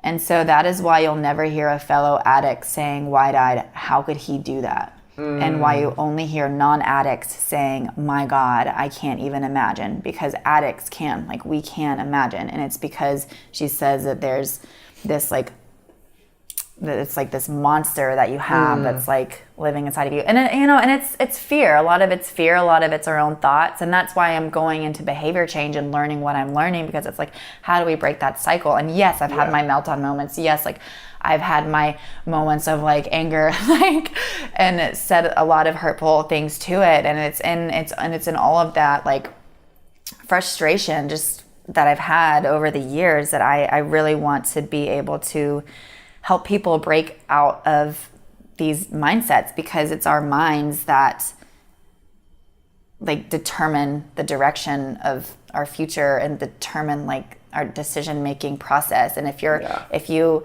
grow up and you hear something that was spoken over you as a child and you're choosing to believe that over and over and over again, or you know, and that it becomes part of your identity, becomes part of your psyche. Like I'm and fat, I'm ugly, and you make I'm short. decisions based out of that. And a lot of it's shame. It can go into like self-pity and feeling bad about yourself. I mean, it's really fascinating. There was another thing I wanted to say too. Jordan Peterson, to kind of tack on to what you were saying, like people need to face that inner demon kind of. Jordan Peterson, like he talks about Nietzsche a lot. I think that's how you pronounce his name. He's like a philosopher. I don't know. But basically he like examined a lot of like psychological behaviors. I think like one of the biggest things that like people kind of get angry about it, but he like analyzed like Hitler and like the Nazis and stuff like that. And like one thing that he says is like you've got to be able to embrace, I think he says like embrace the inner demon, or like embrace the inner monster or something like that, where it's like in order to make a difference or like make an impact or be powerful in any way, like you have to kind of know that inside of you have the power to like be a force of evil as well as a force for good. Like the Star Wars movies, I loved them so much. Right? Because it's deeply it's deeply philosophical, because it's like you can choose which one you want to let consume you, and once you start to take steps in one direction or the other, it's very easy to just let it consume you. Like, consume is like the right word, because it's literally it is eating away at you. Yeah. And like, there's been weird moments of like, there's a term for it actually. I heard it the other day. I can't remember it, but there's a term for the inner thought of like thinking about suicide, but not like wanting to necessarily act on it. Like, that like weird thing where you're on a building, like, what if I jumped off right now? Or like you're in traffic, like, what if I swerved into the opposite lane right now? Or like whatever. And people don't like to talk about it because it's weird, and it's like, am I weird for thinking about that? But I think about that like, I've had those thoughts. Yeah, I totally think about that. And like I had a friend who kind of similar. Like, I was in Italy, and I got the news that one of my like childhood friends killed himself. And I'm so sorry to hear that. and it sucked because like I had like grown apart from him, and it's like you almost have that inner guilt of like, I wonder what would have happened if I would have stayed like friends with him. And like you have that like guilt, like what if, like literally it was kind of crazy. Like a couple weeks before I left for the trip, I ran into him, and I hadn't seen him in like a year. And so it was weird, because it was like, what if I would have said that one thing or done that one, hung out with them one time or whatever. There's all those things that like are in your head that you want to go back in time and like say something or do something or whatever it might be. But at the end of the day, like this guy was super like, I had the word in my head a second ago. Not irrational. What's the, like, he would make decisions very like, impromptu? No, I can't think of the word, but it'll come to me in a second. But like, he was very erratic. He was quick to like make a decision, whether it was to freak out or like whatever. And so like, I'm pretty confident it was just like in one of those moments. Like, it was just like he was feeling down and out, and like just like that. Like it, and it sucks. Like, those type of moments suck, because you want to be able to, what if I would have called him right before, what if he, what if I was able to do whatever, and you feel like super hopeless, because you feel like there's nothing you can do. There isn't anything you can do to bring them back. And like you said, it's like the people that kind of say like, well, I can never imagine putting myself in that. It's kind of like, maybe you've never faced that inside of yourself, because there's something in all of us that could totally go and shoot up a school or shoot up a bunch of people or kill somebody or whatever. And I even got angry about all the shit that this kid got for doing that. I was like, what about the other side of this? Why are we not talking about the other side of like what was going on in his mind? And like he, there's just so much pain that needs to be addressed.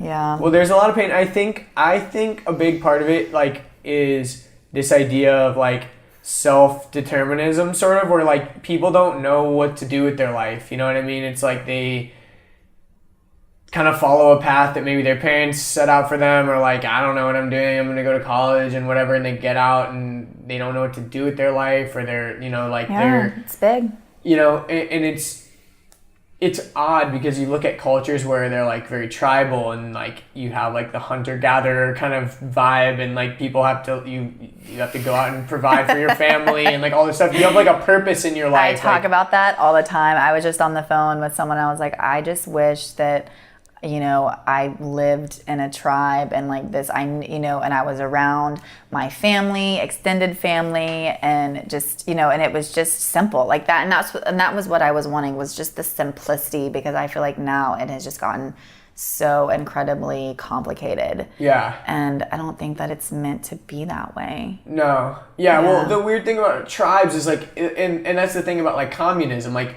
it makes sense with a group of like 100 people. Or even like less than that, maybe like 50 people. But once you get into this weird thing where we're like this elevated society where none of us like do real labor, and we're all just like sitting like typing on computers and staring at screens, like there's like this deep level of like dissatisfaction. Everyone is doing these jobs that are like deeply unsatisfactory to our souls almost. Like they're literally like these soul-sucking jobs. And a lot of times, you know, it's Jordan Peterson talks about this a lot. I talk about Jordan Peterson all the time. I don't know if you know who he is. He's very fascinating. Who is he? He's a clinical psychologist, but over the past couple of years, he's gotten a lot of spotlight in the media because he's talking about all these things that people aren't talking about. Yes. He talked about all the sexual harassment, and then he was saying, well, women, you just shouldn't wear makeup, you shouldn't wear high heels going into the workforce, that sort of thing. It's pretty interesting. So, and he puts a spin on things to make you think of the other side. So the weird thing is so everyone wants to hate this dude, but the funny thing, no. And the weird thing is I definitely don't believe in everything he says, for sure. But the interesting thing that he talks about a lot is this idea that we're deeply unsatisfied. And a lot of times it is these young guys and young men because and this is kind of what he talks about that's very controversial these days is he's it's kind of easy to fall into this maternal stereotype where you have kids and you care for your kids and your life is about caring for your kids and being a mom. And for guys, sometimes it's for these lonely guys that are in these super unsatisfactory jobs, and they get, because they have the job, they don't go and work out, and they go home and they eat junk food and they feel bad about themselves and they can't find a girlfriend and they feel lonely and then they turn to drugs and then they, it's all these steps of all these things, and no one wants to talk about it because boo-hoo, you're just a privileged white male, blah blah blah. And that's no one wants to talk about it because it's so easy to be a guy, blah blah blah, stuff like that. When it's there's a lot of guys out there that are really hurting and they feel very deeply unsatisfactory. They're and I would say that was the case for my brother. I mean, absolutely. But yeah, and it is, and that's the thing. It's just there's that deep level of emotion that is just stereotyped. How often were you told as a kid, oh, don't cry, suck it up? Yeah, exactly. Just exactly. And that's what's interesting that Jordan Peterson, he's actually very if you look at the grand scheme of things, he's very liberal thinking, but everyone wants to paint him in this I don't know, in this box of being sexist or whatever. But a lot of the times he talks about that stuff as kids we're told as boys don't cry, don't all this kind of stuff. And the differences between raising boys and girls and and there it's very weird. Yeah, and there are these dynamics that you have a boy, this boy should not like art, this boy should not like drama, this boy should not all of these things that are might be more feminine, and girls you don't cut your hair really short, you don't I was such a tomboy. I didn't wear frou-frou girly clothes, dresses at all when I was younger. My mom took me to the boys' clothes to go shopping. I wore the baggy jeans. I could show you some photos of me as a kid. I just had the baggy sweatshirts on, and just because it was more comfortable. And so, but yeah, and so that's got to just be so difficult as a parent, and just how do we just really come into who we are without having to attach any sort of label behind it? Because you want to be because right now everyone's talking about being a progressive parent. I'm gonna raise my kid to be gender neutral, and I'm not gonna force anything on my kid. I'm not gonna but this is what Jordan Peterson talks about, that everyone is so up in arms about, is the proclivity of a person to act a certain way. There's a spectrum, of course, of okay, this is a real guy's guy and he's going to act a certain way regardless. And it's baked in when you're born. There's just certain things that you have about you, certain traits that you have about you.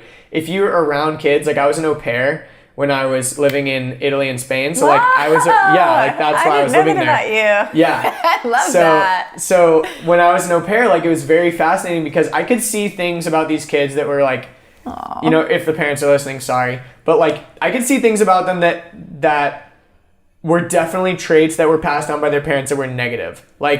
Okay, you're both lawyers, you work all the time, you don't get to see your kids as much as you should, and so these kids are spoiled brats because you feel bad because you're working all the time, and so you give them exactly what they want, and this is what the end result is. But you also get to see this side of them where they're both, these kids are both total polar opposites, where it's okay, wow, that's baked into this kid. This kid is sassy, and it's not just because of all the things that have like led, like in even so I did it 2 separate times, once in Italy, once in Spain. The kids in Spain, there's 3 of them. They were all boys, all raised in the same house. They were all like less than a year apart from each other. Like she was popping them out when she had all 3 of them, and so they're all like very close together. And the youngest one was very, very different than the middle one. The middle one was very, very different than the older one. And I can, like, there were certain things I could tell, like, just based on the dynamics of being the older brother, you're going to be more bossy. You're going to want to, like, tell your brothers to do certain things. But there was also certain things that, like,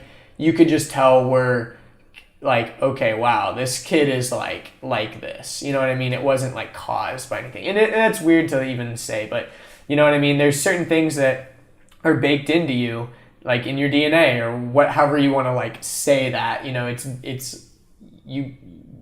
part of your personality. And then there's certain things that are adopted. Like you said, things that maybe someone told you when you're younger, things that you were repeatedly told. Maybe you were, you know, picked last on the playground every time, and maybe you were shorter than everyone, or maybe you were ugly or whatever. And so you adopt that as part of like your world and your lens. But then there's other things about you that maybe you can't really like help out the box, you know what I mean? And right. And you have to learn how to deal with that. But I don't even remember what I was trying to say about all that, but anyways. We were talking about like masculinity and what that even means. Yeah. And I was going to say, like, I'm definitely more of like a girl's guy, but it's weird because I grew up in a household where I only had 2 brothers, or I only had 1 brother. And so like, it wasn't like I was, and my mom is very like girly girl. Like she's very like independent, like kind of, you know, I don't know, you know, like, you know what I'm saying? Mm-hmm. And so in a good way, I would say, like, I love my mom, but the weird thing is like I don't know, I like to think about this. My dad is like very interesting because my dad is not the typical like guy's guy, where my dad is like, I don't want to go camping. I don't want to like build stuff. I want to like go shopping and like watch like reality shows. Like my dad is like, like if I didn't know any better, I've said this before. My dad also listens to this podcast. So Dad, I'm not trying to make fun of you or anything, but like my dad is like almost a little bit more of like the girl side. Like he has a lot of like female friends. And so like, it's weird because I can, even though I didn't grow up with like sisters and stuff, I can kind of like see some of that in myself. Whereas like I see some guys and I'm just like, like they just have a different mindset, and I don't know how to like explain that. But there's certain things that are like baked into you, and there's some things that are like learned, and there's some things that are social constructs and whatever. And I don't think that we should have a one size fits all rule for that. You know what I mean? Absolutely. No, I don't know. Definitely agree. That was a long rant. I loved it. And I don't even know if I made a point, but hopefully people understand what I'm trying to get at. And I don't even know what I'm trying to get at, but just like, you know what I mean? I don't know. Mm-hmm. Mm-hmm. Okay, so you were dealing with all of this with your brother and everything, and you're angry at the world. So how did you end up dealing with the loss? Like, obviously, it's not something that you just like, all right, now I'm done. I don't have to be... over it. I'm so over it. Like, it's not just something that, you know, it comes in waves. It, you know, it's worse some days than others and all that stuff. But, like, was there ever a point where you kind of, like, felt... more healed? Absolutely. Yeah. I mean, in the beginning, there was just definitely this heart pain. I mean, just excruciating pain in my heart that I can't explain. It's just like a freight truck. It's just the tires are just on my chest. I even felt like I was having outer body experiences. And so it was just like so it's like physically my body was just trying to heal. My brain was trying to wrap around what had happened. And I was living at my mom's when he passed. And so, you know, it was like, I don't know. I mean, I just, I did what I could, right? And I did what I could. And the mornings were the hardest because, it's like I had the entire day to kind of like accept the reality of, oh, okay, my brother is dead and he's never coming back to spend time with me again. I never get to hear his laugh in person. I never, you know, and so there was a very strong reality to that I would go throughout my day, and I would accept it. but then going to sleep and waking up, it was like, that pain would just come back again. And like just the overwhelm and the grief and anxiety that is just like so incredibly heavy that like it's just so hard just to even get out of bed in the morning. It's just like, why would I even get up or do anything? And so in order what's the point? Kind of like what you were saying, like if the end of the world was happening, you wouldn't go work out. Yeah, I mean, I think it just goes back to presence for me, just being incredibly present in my body. I would watch the rain, sit in my little sunroom at my mom's house, the house that I grew up in, and just look at the yard. Just so many like memories that I had there with my brother, but there was... Do you think it was better being at your mom's house or worse? Well, that's where I was at the time. I didn't really know.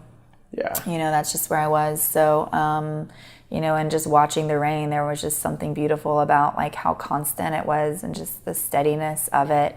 And the wind, I just feel like I'm super connected to nature. I would go running in the rain sometimes just to like feel alive, because like I just was so incredibly numb, just from grief and sorrow. I was gonna say something. Then like beautiful things would happen. Like I just did my best to see the good. Community was really important for me. People that would come by, people that would call. I'd put out messages on Twitter like 3 a.m, 4 a.m, can anyone talk right now, that sort of thing. And I'm just so thankful for the people, I still know your names, who like actually took the time to like call me in that moment. And I will do that to this day. Like I did it the other day for someone. Someone had this Facebook post like, I'm really struggling right now, can anyone talk? Like I messaged them, talked to this person for like 2 hours, because it's like, man, like we just need to get out of our heads sometimes. Like we just can get so caught up in our minds and in our brains, and then we just forget the reality of like the present. We forget and I feel like I'm a 100% different person than I am when he died. Like how could I not be? And it's like a blessing and a curse. Blessing because I feel like I've allowed to feel, I've felt so deeply, and I've explored like my faith and spirituality so deeply, and I've explored, just come into a deeper sense of self-awareness, so deeply. Yeah. But then a curse as far as, it's just, it's painful, right? And it's just like, God, now that like I know all of these things, like I don't know. It's interesting. I don't really know what I was trying to say there. No, I know what you're saying. Like I can't remember the name of the book. There's like a book. I think it's The Giver. Have you ever read that book? I think it's called The Giver. And it was a movie too. And I think I vaguely watched the movie. I don't remember if I watched the whole thing, but I think it's called The Giver. I could be wrong, but the premise of it is like it's set in this like future time period where like the government has like deemed it better for us to like not really experience. They've been able to like almost like remove the idea of pain from our like reality, but also in doing that they had to like strip the idea of like extreme joy and happiness, because like it was basically like everyone was just living this like neutral world, everything. And in the movie it's really cool because everything's in black and white, and this kid, it's almost kind of like the Hunger Games, or like Katniss gets like chosen. It's like this one guy gets chosen to be, and in this society, it's like a communist society, everyone is like given a job. Once they like complete school, everyone is like given a certain job. Like you have this graduation and you're like, you're gonna work in this and you're gonna work in this and blah blah blah blah blah. And the main character gets like chosen. They're like, oh, and this guy, you're gonna see us afterwards. We're gonna tell you like in private or whatever. And everyone's like, what the heck is going on? Like, and he ends up having to meet this dude who's like the giver, who is basically this guy who's the only person that still has the like reality. He's the only person that still like knows the experiences of like extreme pain and extreme joy, and the experience of snow and the experience of rain and the experience, like basically it's like this world had been like black and whited, nothing bad ever happens but nothing good ever happens, all this stuff. So anyways, in order for him to become this next giver, because the giver is going to die, he like has to pass on these experiences to him. And the first experiences he gives him are these like amazing experiences. And he's like, oh my gosh, I have to tell everybody, like, why haven't everyone been able to experience these things? This is amazing. Like, he went sledding for the first time. Like, he was able to see in color for the first time. Like, he was able, all this stuff. Mm-hmm. And then he was like, well, okay, today's going to be a shitty day. Like, I'm going to have to show you, like, these terrible experiences. And he had to, like, experience all the pain and loss and all that stuff. Anyways, I don't remember how the book ends, but it's just, like, an interesting concept because, like you said, it's, like, you're so grateful and also, like, you're not angry or anything, but you've had this pain, like, you've had hurt, and... I want to see that for sure. Yeah, but, it's pretty powerful. I recommend reading the book first because I remember reading the book was better. I mean, that's the case with most things. I know. But the movie is cool because it, like, you know, it has, like, the visual element of it as well. But anyways. Yeah, well, I wanted to speak onto that too. I mean, it's like the yin and the yang. I mean, it comes back to balance. If we did not have joy, we wouldn't have the sorrow. Like, we wouldn't even understand. We didn't have the sun. Like, if we didn't have rain and like thunderstorms, like, we wouldn't enjoy the sun. It's exactly. And for me, it's like if I didn't. I was gonna say something. I know what you mean, though. Like, you have to have the good to appreciate the bad. You have to have the bad to appreciate the good. Mm-hmm. And, like, you know.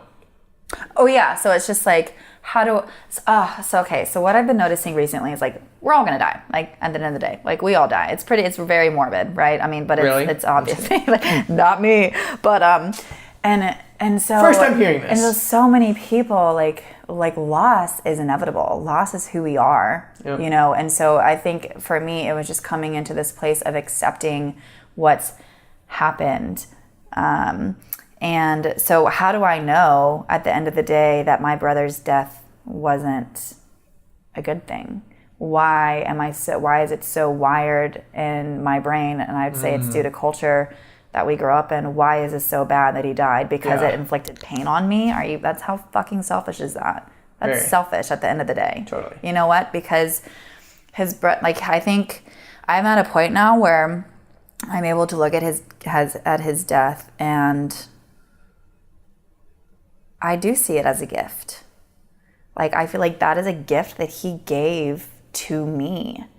His death is a gift because it has made me the person that I am today, and it has made me so much, not even stronger is really the right word, but it has just made me so much more aware, and it's allowed me to develop more of a spiritual life that I don't even think I would have ever have been able to experience. It's allowed me to form deeper relationships. It's allowed me to question, like, the meaning of life, and it's been through a lot of frustration and a lot of pain, a lot of valleys, but I do look at it as a gift. And I mean, yeah.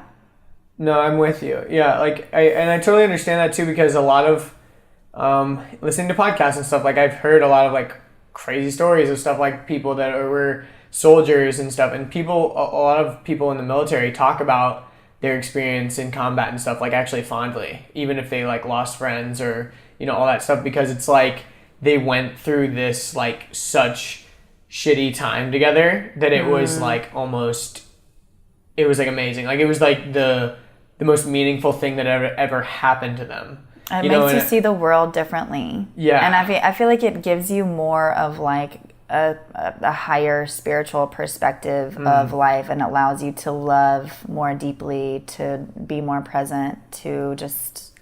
Yeah. It's almost like, you know, your heart just starts breaking for more things. Like, you just develop a deeper sense of self-compassion, and you want to, like, be there for other people who are hurting, and,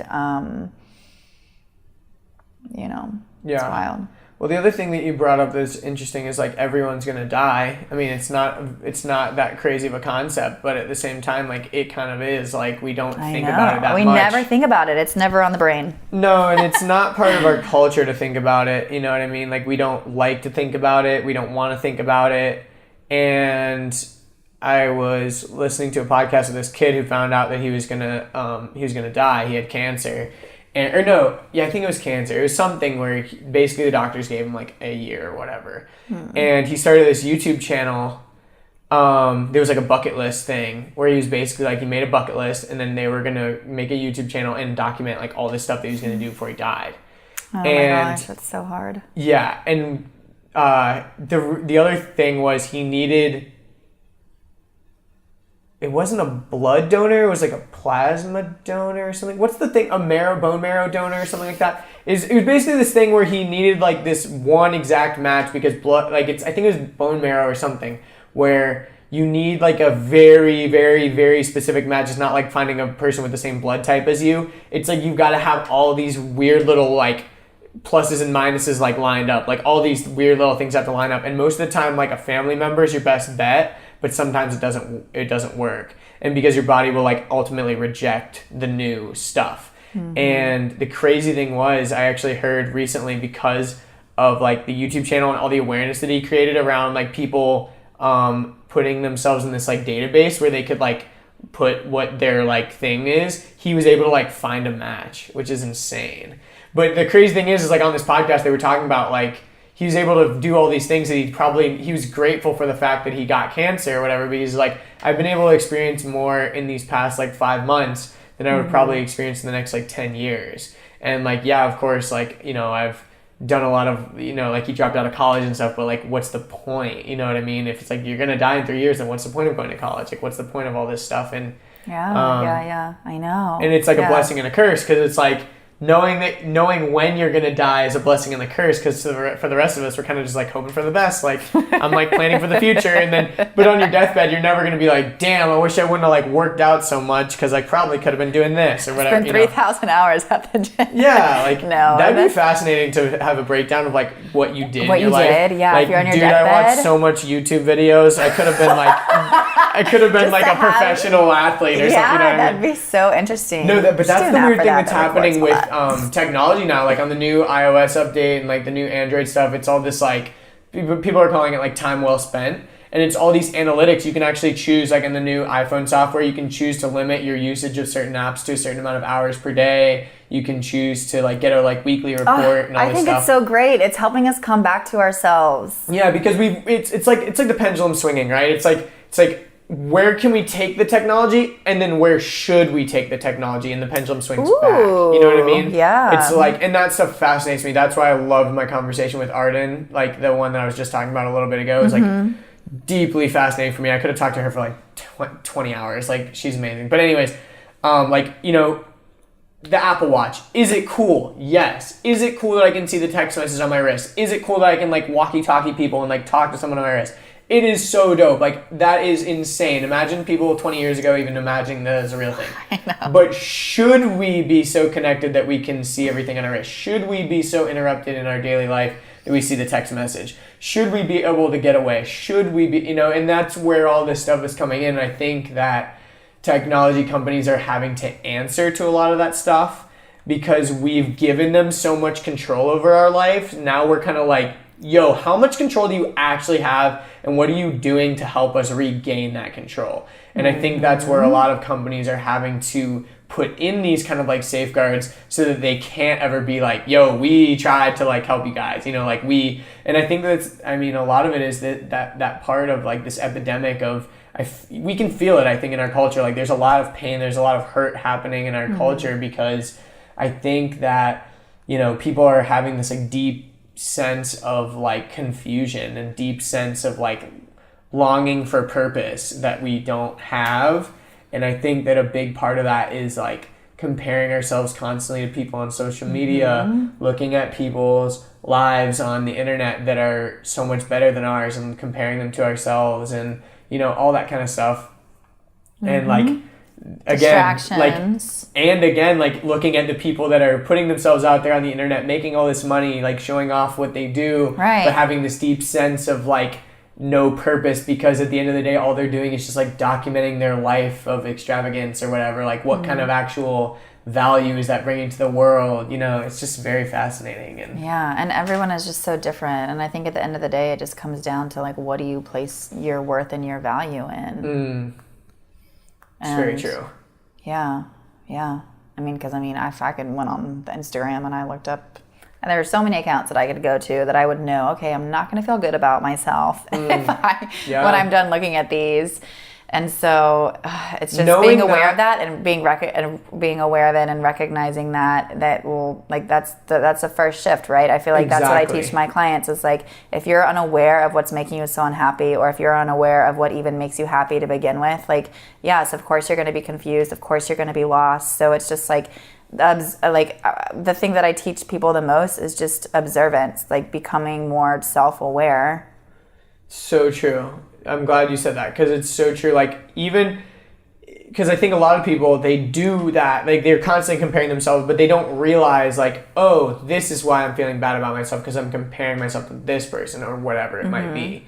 And it's coveting too, right? Like totally. Caring what other people like, or wanting what other people have, assuming that having that thing is going to make the grass greener on the other side. Exactly. And I think it goes back to presence. I mean, it's just, for me, that has just been the number one thing that has allowed me to heal, is just, you know, if I'm constantly coveting and thinking that the grass is going to be greener on the other side, like, instead of being content and being thankful for the things that I have right now in this moment. Like, we have water. We have bottled water. There are millions of people in the world that do not even have this. So that's one thing I'll write down on my list, or just think about in my mind. And if I find my mind just swirling in thoughts and emotions and grief and anger and like whatever, or just if I find myself just going crazy in my mind, like, I just will focus on my breath, because my breath is the one thing that keeps me really connected to my body, keeps me connected to the present moment.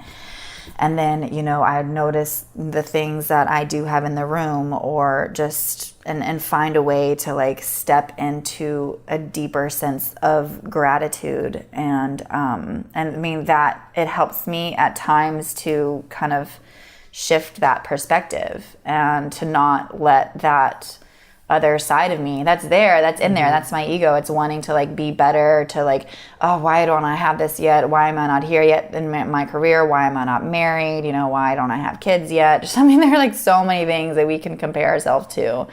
And then we just feel unworthy. And it's stupid, because you are so, like, you're worth so much more than the things that you have, like at the soul level. And so, I mean, I have it on my wall as you leave, like on that little chalkboard. It's like, you are worthy.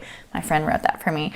But it's just like a reminder. And, you know, if you're struggling with that, like, put little reminders up, like write something on your mirror, or just anything that you can think of. I'm just kidding. Yes, guys are so allowed to do that. I feel like that's like the super like Pinteresty, like, put up a quote on the wall that makes you feel good. You know what I mean? I mean, because we need that daily reminder. I feel like we gotta put a God twist on it, like write it like sloppily or something.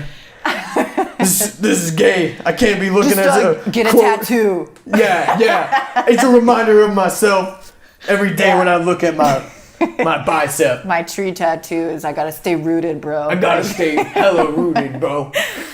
It's a constant reminder. Nah, I'm just kidding. I love trees. I just really freaking love trees. But no, like, even that, you know, just even that conversation. Yeah, like, just, we're all so similar. That's what I'm trying to get at the end of the day, is like, just. Yeah. And you have to find what works for you. You know? Like, what helps you, because what helps me is not, you know, it's everybody's different. Yes, I agree. Well, okay, I feel like we need to wrap up your story. When did you move to Hawaii? I feel like we have to talk about that real fast. Okay. So my brother passed. When do you have to leave, by the way? I know you said you had to like. I'm good till 6. Oh, okay, perfect. I didn't want to like. Yeah. So okay, my brother, he passed away and like fucked up everything. God damn it. No, but why'd you have to do that? So, and then shortly 3 months later, the company I was working with went under, so that was cool. Damn it, VisiCard. And then I forgot you know them. That's hilarious. Oh my God, it's just so weird. The weirdest thing is, if we would have never life is so freaking weird how like stuff is so connected and whatnot. Yeah. It's amazing. Anyways, okay. People listening are like, okay, we get it. It's weird.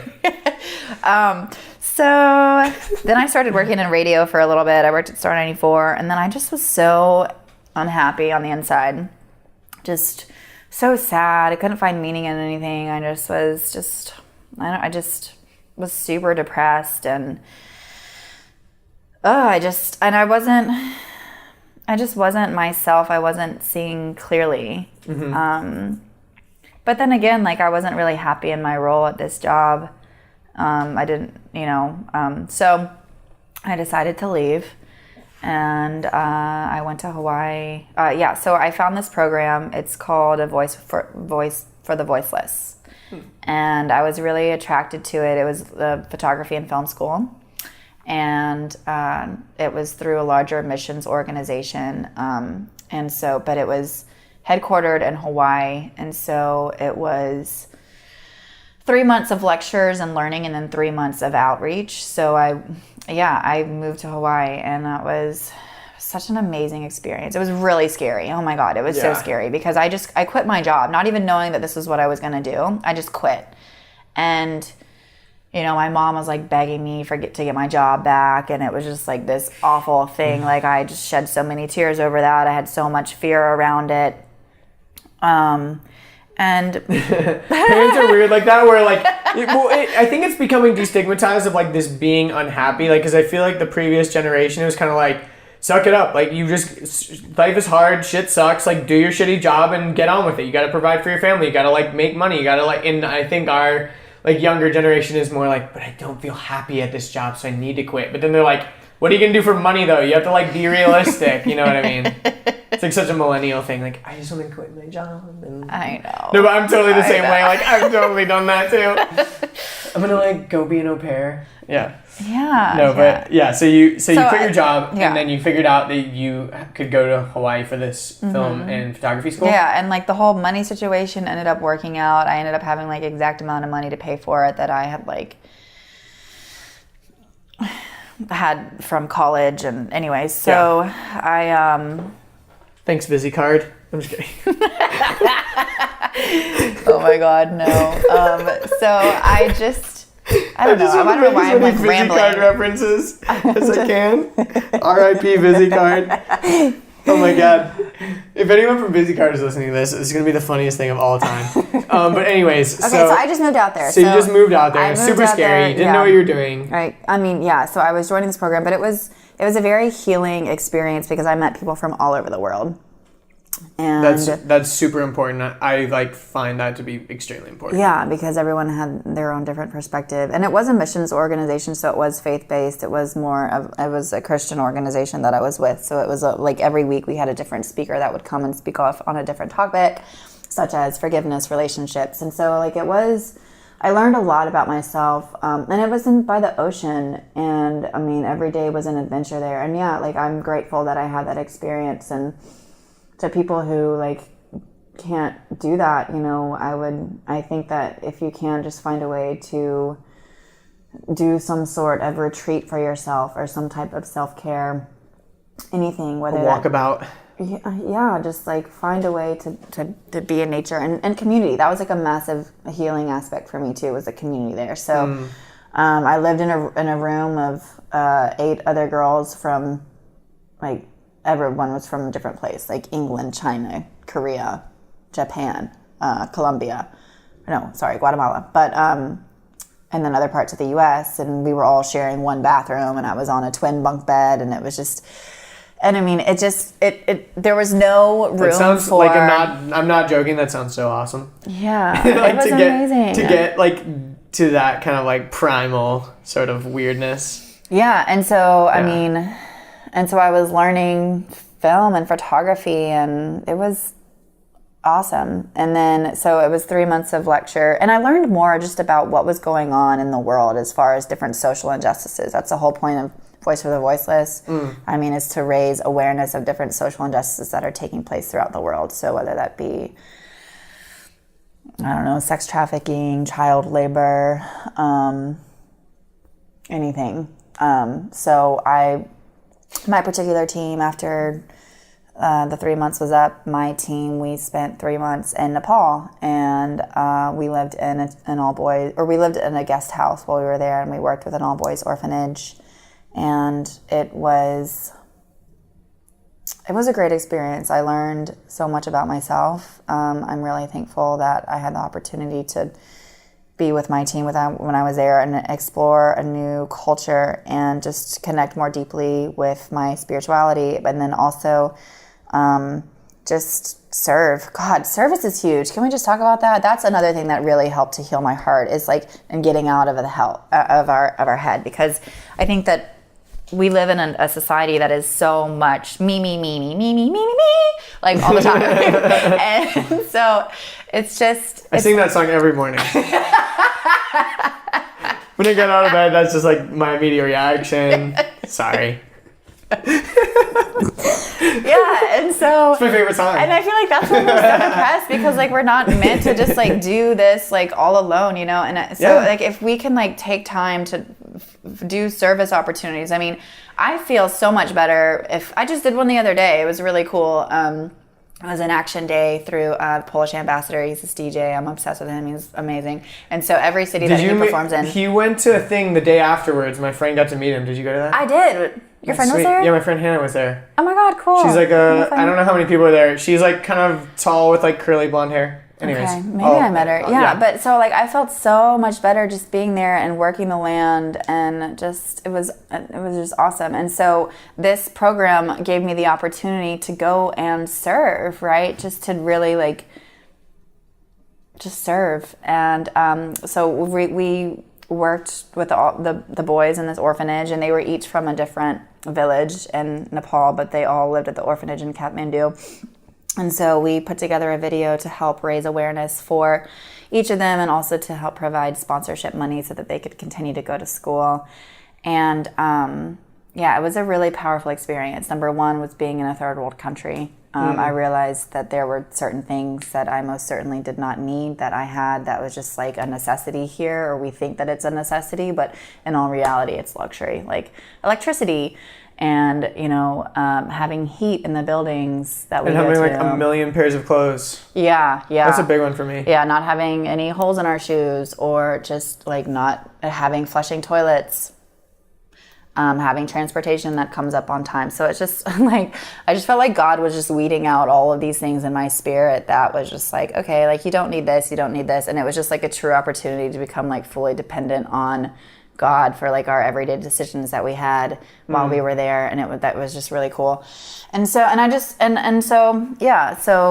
I think, and that's ultimately in my heart of hearts, I'd love to do something like that. I would love to create some type of recovery program for people where it would be 3 months of just, and I wanted to be in Hawaii, to like going to Hawaii and living in Hawaii and like going on all these amazing adventures, being immersed in nature, being like in community with one another, growing on yourself, like learning more about like your spirit, learning more about who you are as a person, learning about your strengths and your gifts, because I feel like people who are in recovery, and just anyone in general, like we forget who we are. We forget like our strengths and our gifts and our talents, and because we're so caught on like this comparison trap.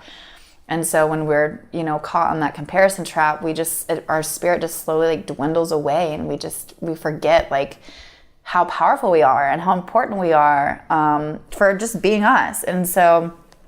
And I would want it to have like massage and meditation, and then, acupuncture treatments, and just the healing arts, whether doing different arts or comedy. You can come do a stand-up comedy show if you want. But that's pretty awesome. And maybe honestly, I think stuff like that is super important for everybody. Like a lot of people have never experienced anything like that. And I think a lot of times we're like, oh, like he's in recovery, like he needs to go to like a program, and it's almost like looked down as like a suck. down. They don't work. They have a 20% success rate. Like, what is going on? Why are we not looking at this? Like, what the fuck is going on? And so, like, what I'm learning is like my. Sorry, I'm getting angry. It's okay.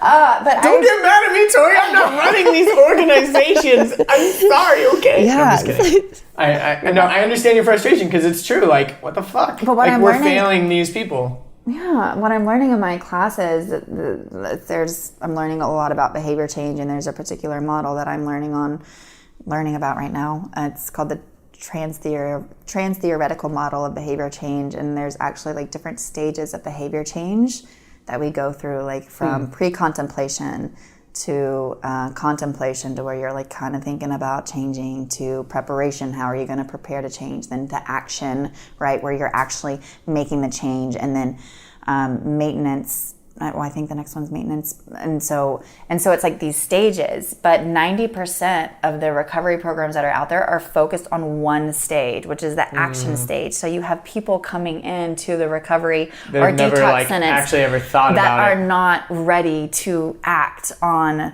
making that change. So how do we address like these different, like how do we address people who are in the pre-contemplation place, who are hurting people through their drug abuse or whatever, but they're in denial about it? How do we address that? Can we, how do we address people who are kind of thinking about it? What's going to be that next thing for them that's going to allow them to just move along the ladder to get to that action place and to get to like that sustainable change? And so it's really fascinating. So it's also a weird community, because a lot of people that are in like the rehab space or whatever you would want to call that, like most of the people that are involved are people that have been through it themselves. And sometimes that might not even be like the people who are like quote unquote experts on that type of stuff. Like I did a podcast, this is like a totally different subject, but it makes correlation, because I did a podcast, it was the last podcast, so I think this is episode 98, so it was 97. So Dr. Carrie Rose and LaShawn Kerb, they run a company where they help people create courses, like online courses that are super effective. And Dr. Carrie Rose her background is in, like her doctorate is in education or whatever, like I don't know the specific thing, whatever, sorry. But she has like a huge background in education. She's a teacher. She worked for the government in education. And one thing that they're able to do with these online courses, they realize that people that create online courses, they focus so much on selling the course. And then like a lot of times they have like 10 to 15% completion rates on these courses. And a lot of times you think in your brain like, well, I sold them the course, like it's kind of their fault whether they like don't accomplish it or they do. And Dr. Carrie Rose, through her like methods and like actually looking at real science and real education and all this stuff, has been able to like help people create courses that completely flip it and get like 90 to 100% completion rates, which is insane for online courses, when typically like a good one would get like 20% completion rate. And it's because like actually breaking down like what makes someone want to complete it, what makes someone actually want to go along it, and all these things. So it kind of like the reason why I was bringing that up was like, we have to not only just like get people involved that want to help people get clean or whatever, like we just got to get you off the drugs, man. We just got to like get you clean, bro. It's like breaking down the psychological part of it, and like how do we actually get our like, almost like quote unquote like success rate to be higher? Like how do we're failing these people? And that's it. Who knows the right answer, who knows the wrong answer, but like it is pretty fascinating. And there's definitely like change that needs to be made, and I think our traditional like rehab model is probably failing a lot of people, and it's doing more. I don't know if doing more harm than good is the right way to say, because obviously the intent is there and like people mean well, but at the end of the day, like people like want help too, that's the thing. Like, the other thing that sucks about it is like it's expensive. Oh God, and so like people are like, expensive. I can't afford to go away for a year or to go away for 90 days. I can only afford to go away for 30. Well, dude, like, okay, I know you can like only monetarily afford, but can you afford it in life? You know what I mean? Like, what do you really like need for your mental health? What do you need for your own recovery and your own healing and all that stuff? Yeah. But anyways. Yeah, and so, I mean, a lot of programs are shorter just to help somebody get off the drug, but that's, it's not solving the root problem and all that. Yeah. And that's what was really interesting about my brother going to a 15-month program was like... Wow. Yeah. What program was that? Can you say it? It's called Teen Challenge, but it's... Yeah. So I've heard of that. Yeah. So it's really good. Wow. But the school that he went to... So it's like... It's weird because you're under 18. So there's like Teen Challenge, and then there's also Teen Challenge for adults. Like, so it's almost like rehab. But like for kids... It's technically all the people that were at his school were not supposed to be like quote unquote addicts. It was like you're a problem child, blah, blah, blah, like your behavioral issues, whatever. Maybe they're getting into drugs, maybe they're whatever. And so there's a lot of different reasons why kids will end up at that school. But the cool thing is like it's 15 months. So typically like you try to get the kid in so that by the time they turn 18, they're like leaving the program, because then they can like legally check themselves out once they turn 18. And like you kind of want to keep them in, because like parents are the ones arranging it. So anyways, it was just very fascinating, because I don't think anyone would like opt in to do a 15-month program on their own, because 15 months is such a giant commitment, especially to someone so young. Yeah, right. I mean, my brother did not want to go to like even a 3-month program. Yeah, 3 months. I mean, like 6 months was so long. I mean, when he got out of there, like I think he would like sneak away and like go drink with his friends. You know what I mean? Because he was so social. He was so social. Well, that's the thing about once you turn 18 is like they can't, you're an adult. Like they can't force you to do anything that you're not signed up for. Like you can check yourself out. You can leave. You can, and that's the hard thing about alcohol too, is like, yeah, they can like make you take a breathalyzer or whatever, but it's like out of your system in like a little bit. You know what I mean? Like there's not that much they can do to be like, were you drinking or whatever, It's hard to like, police it, and you got to want it for yourself, and you've also got to have that community of people keeping you accountable, and but anyways, to go back to your thing, you want to create a program, like go away, go to Hawaii, meet other people from all around, get out of your comfort zone, don't blah blah blah blah blah. Makes total sense. And then but there'd also be that third component of service that would be there in a third world country, because when you can get your eyes off the self and out of your self-pity and out of like, oh God, like I'm, how am I ever going to get out of this? And, it's just from that like hopeless mindset. Cause I mean, if you choose to stay there, then you're always going to stay there. But but there would definitely be a service component that I would add to that, where we would go and we would work, in third world country, but also just like being able to appreciate like the things that you do have. And I'd be there. I'm sure there'd be some people that would, if I ever did it hopefully one day I will get around to doing it. I really want to. So I'm speaking it with you. I'm talking about it. I'm getting it out there. That's my intention. Yeah. Like I want to create scholarship programs for kids to go back to school. In Kennesaw, we were talking about that place earlier, the city, Kennesaw, but at Kennesaw State, there's this phenomenal program. It's a collegiate recovery center. Actually, that's what it was used to called. That's what it used to be called. But basically, they provide scholarships for kids who are in recovery and young adults to go back to school and get an education. And they provide housing, and they provide events, and they provide counseling, and just do different sort of community activities. And I know the director of the program, and she's just absolutely phenomenal. And so like I really do want to create a way to have a scholarship money go towards that in memory of my brother. And I want to do like all these 5Ks for it, and just like raise awareness, because I mean I feel like it's like I just have this strong desire within me to just help in some capacity, and it can be overwhelming, right? Like for you to like just lose somebody, and you like see this person that is 10 years down the road that's like, oh my God, they've done this and this and this and this, and they have this whole movement behind whatever.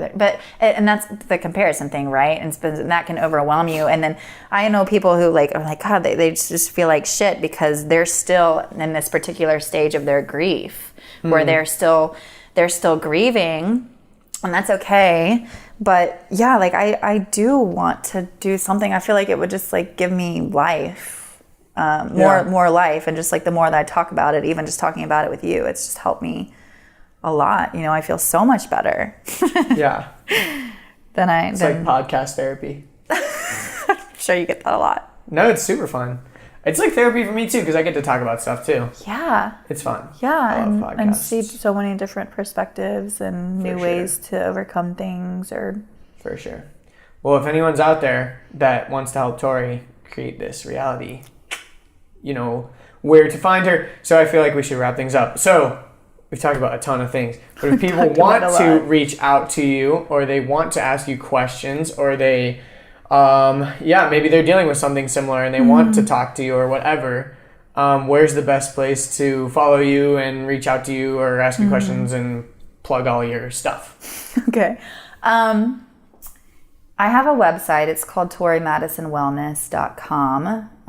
So you can go check that out. I also, I just switched my Instagram. It's Voice of Victoria right now. I feel like I'm going through just some heart changes and some transitioning about like what it is actually that I'm stepping into with like being in school and, you know, what am I building kind of thing. So I'm going to create a separate one that is called Tori Madison Wellness, but my personal for now is just the Voice of Victoria. So if you go there, add me, and then feel free to send me a message that way. I also have an email, torimadisonwellness.com, and my name is spelled TORIMADISON. Wellness is WELLNESS.com. So yeah, that's how you can find me. Awesome. Very cool. I Thanks was going to say, me. Of course, yes, this is super fun. Yeah, and I think that, you know, that's a cool thing about podcasts, is like people can choose to stop listening at any time. So the people that get to the end are the people that you want to be giving out your information to anyways. You know what I mean? Like, if you stuck around for the whole thing, you're awesome, and we love you. Yeah, thanks for sticking around. We guys took you on a journey, so... Definitely. Well, thank you to our sponsor, VisiCard, for sponsoring this episode. Hey, we've got a lot of sponsorship dollars coming in. I mentioned them like 20 times, so just want to say, throwing that out there, thank you to VisiCard. You know, just really appreciate you guys taking care of us. So, anything else that you want to add? Anything else that we haven't said? Awesome. Well, thanks for listening, everybody, and bye, everyone. See you later. All right. Thank you guys so much for listening. Thank you, Tori, for being so open and honest. Such a meaningful episode. Hope you guys listening got something out of it. But don't be sad that this episode is over. I have some recommendations for you if you enjoyed this episode. Number one, go check out episode 72 with Rachel Woods. Rachel is an aerial yoga instructor as well as a chiropractic assistant and a world traveler. And on that episode, we talked about her powerful story of overcoming the worst time in her life, including death, cancer, rape, and an eating disorder. And I don't just, mention all those things just to sensationalize the episode, but it was really intense, and the topics we discussed were very important. Again, that was episode 72 with Rachel Woods. If you want to be really awesome and you want to check out the first ever live streamed episode from my new podcast studio, that episode is now up on my Facebook with Tori and I's friend Chelsea Zerna. That episode will eventually be dropping here in the feed. It's actually going to be episode 103. But if you want to feel cool and ahead of the curve, you can check out the live stream on my Facebook page and watch the whole dang thing before it gets released. The next episode is episode 100. Just let that sink in for a second. Episode 100. It's a doozy. And my guest is none other than my little bro, Matthew Deitch. And Matthew is no stranger to the show. It's actually his third episode as a guest. But as you know, Matthew and I went on a 6-week trip around Europe this summer. So episode 100 is all about our epic adventure. And it's a monumental achievement to get to 100 real episodes. So it will be a special one without a doubt. So definitely keep tuned, keep posted. You don't have to do anything, just subscribe. If you want to support the show, best way to do that is on iTunes. Unfortunately, iTunes kind of sucks, but it's where everyone finds podcasts. And if you leave me a review there, leave me some kind words, leave me a 5-star, really helps me out. And I read those from time to time. So it's a good way to get in touch with me if you want to leave me some kind words, and it helps me out. If you want to follow me, go to andrewdeitch.com. You can find all the links to my social media handles and accounts and all that stuff. And yeah, when people are talking about podcasts, people are always asking for podcast recommendations, like, oh, what's your favorite podcast? What new podcast you're listening to? I really appreciate it when you guys share my podcast with your friends. That really helps me out. And I've gotten some really awesome messages from this past week of people just simply sharing the podcast with their friends. So thank you guys so much, and I will see you on episode 100. Thanks, VisiCard. I'm just kidding. Oh my God, no.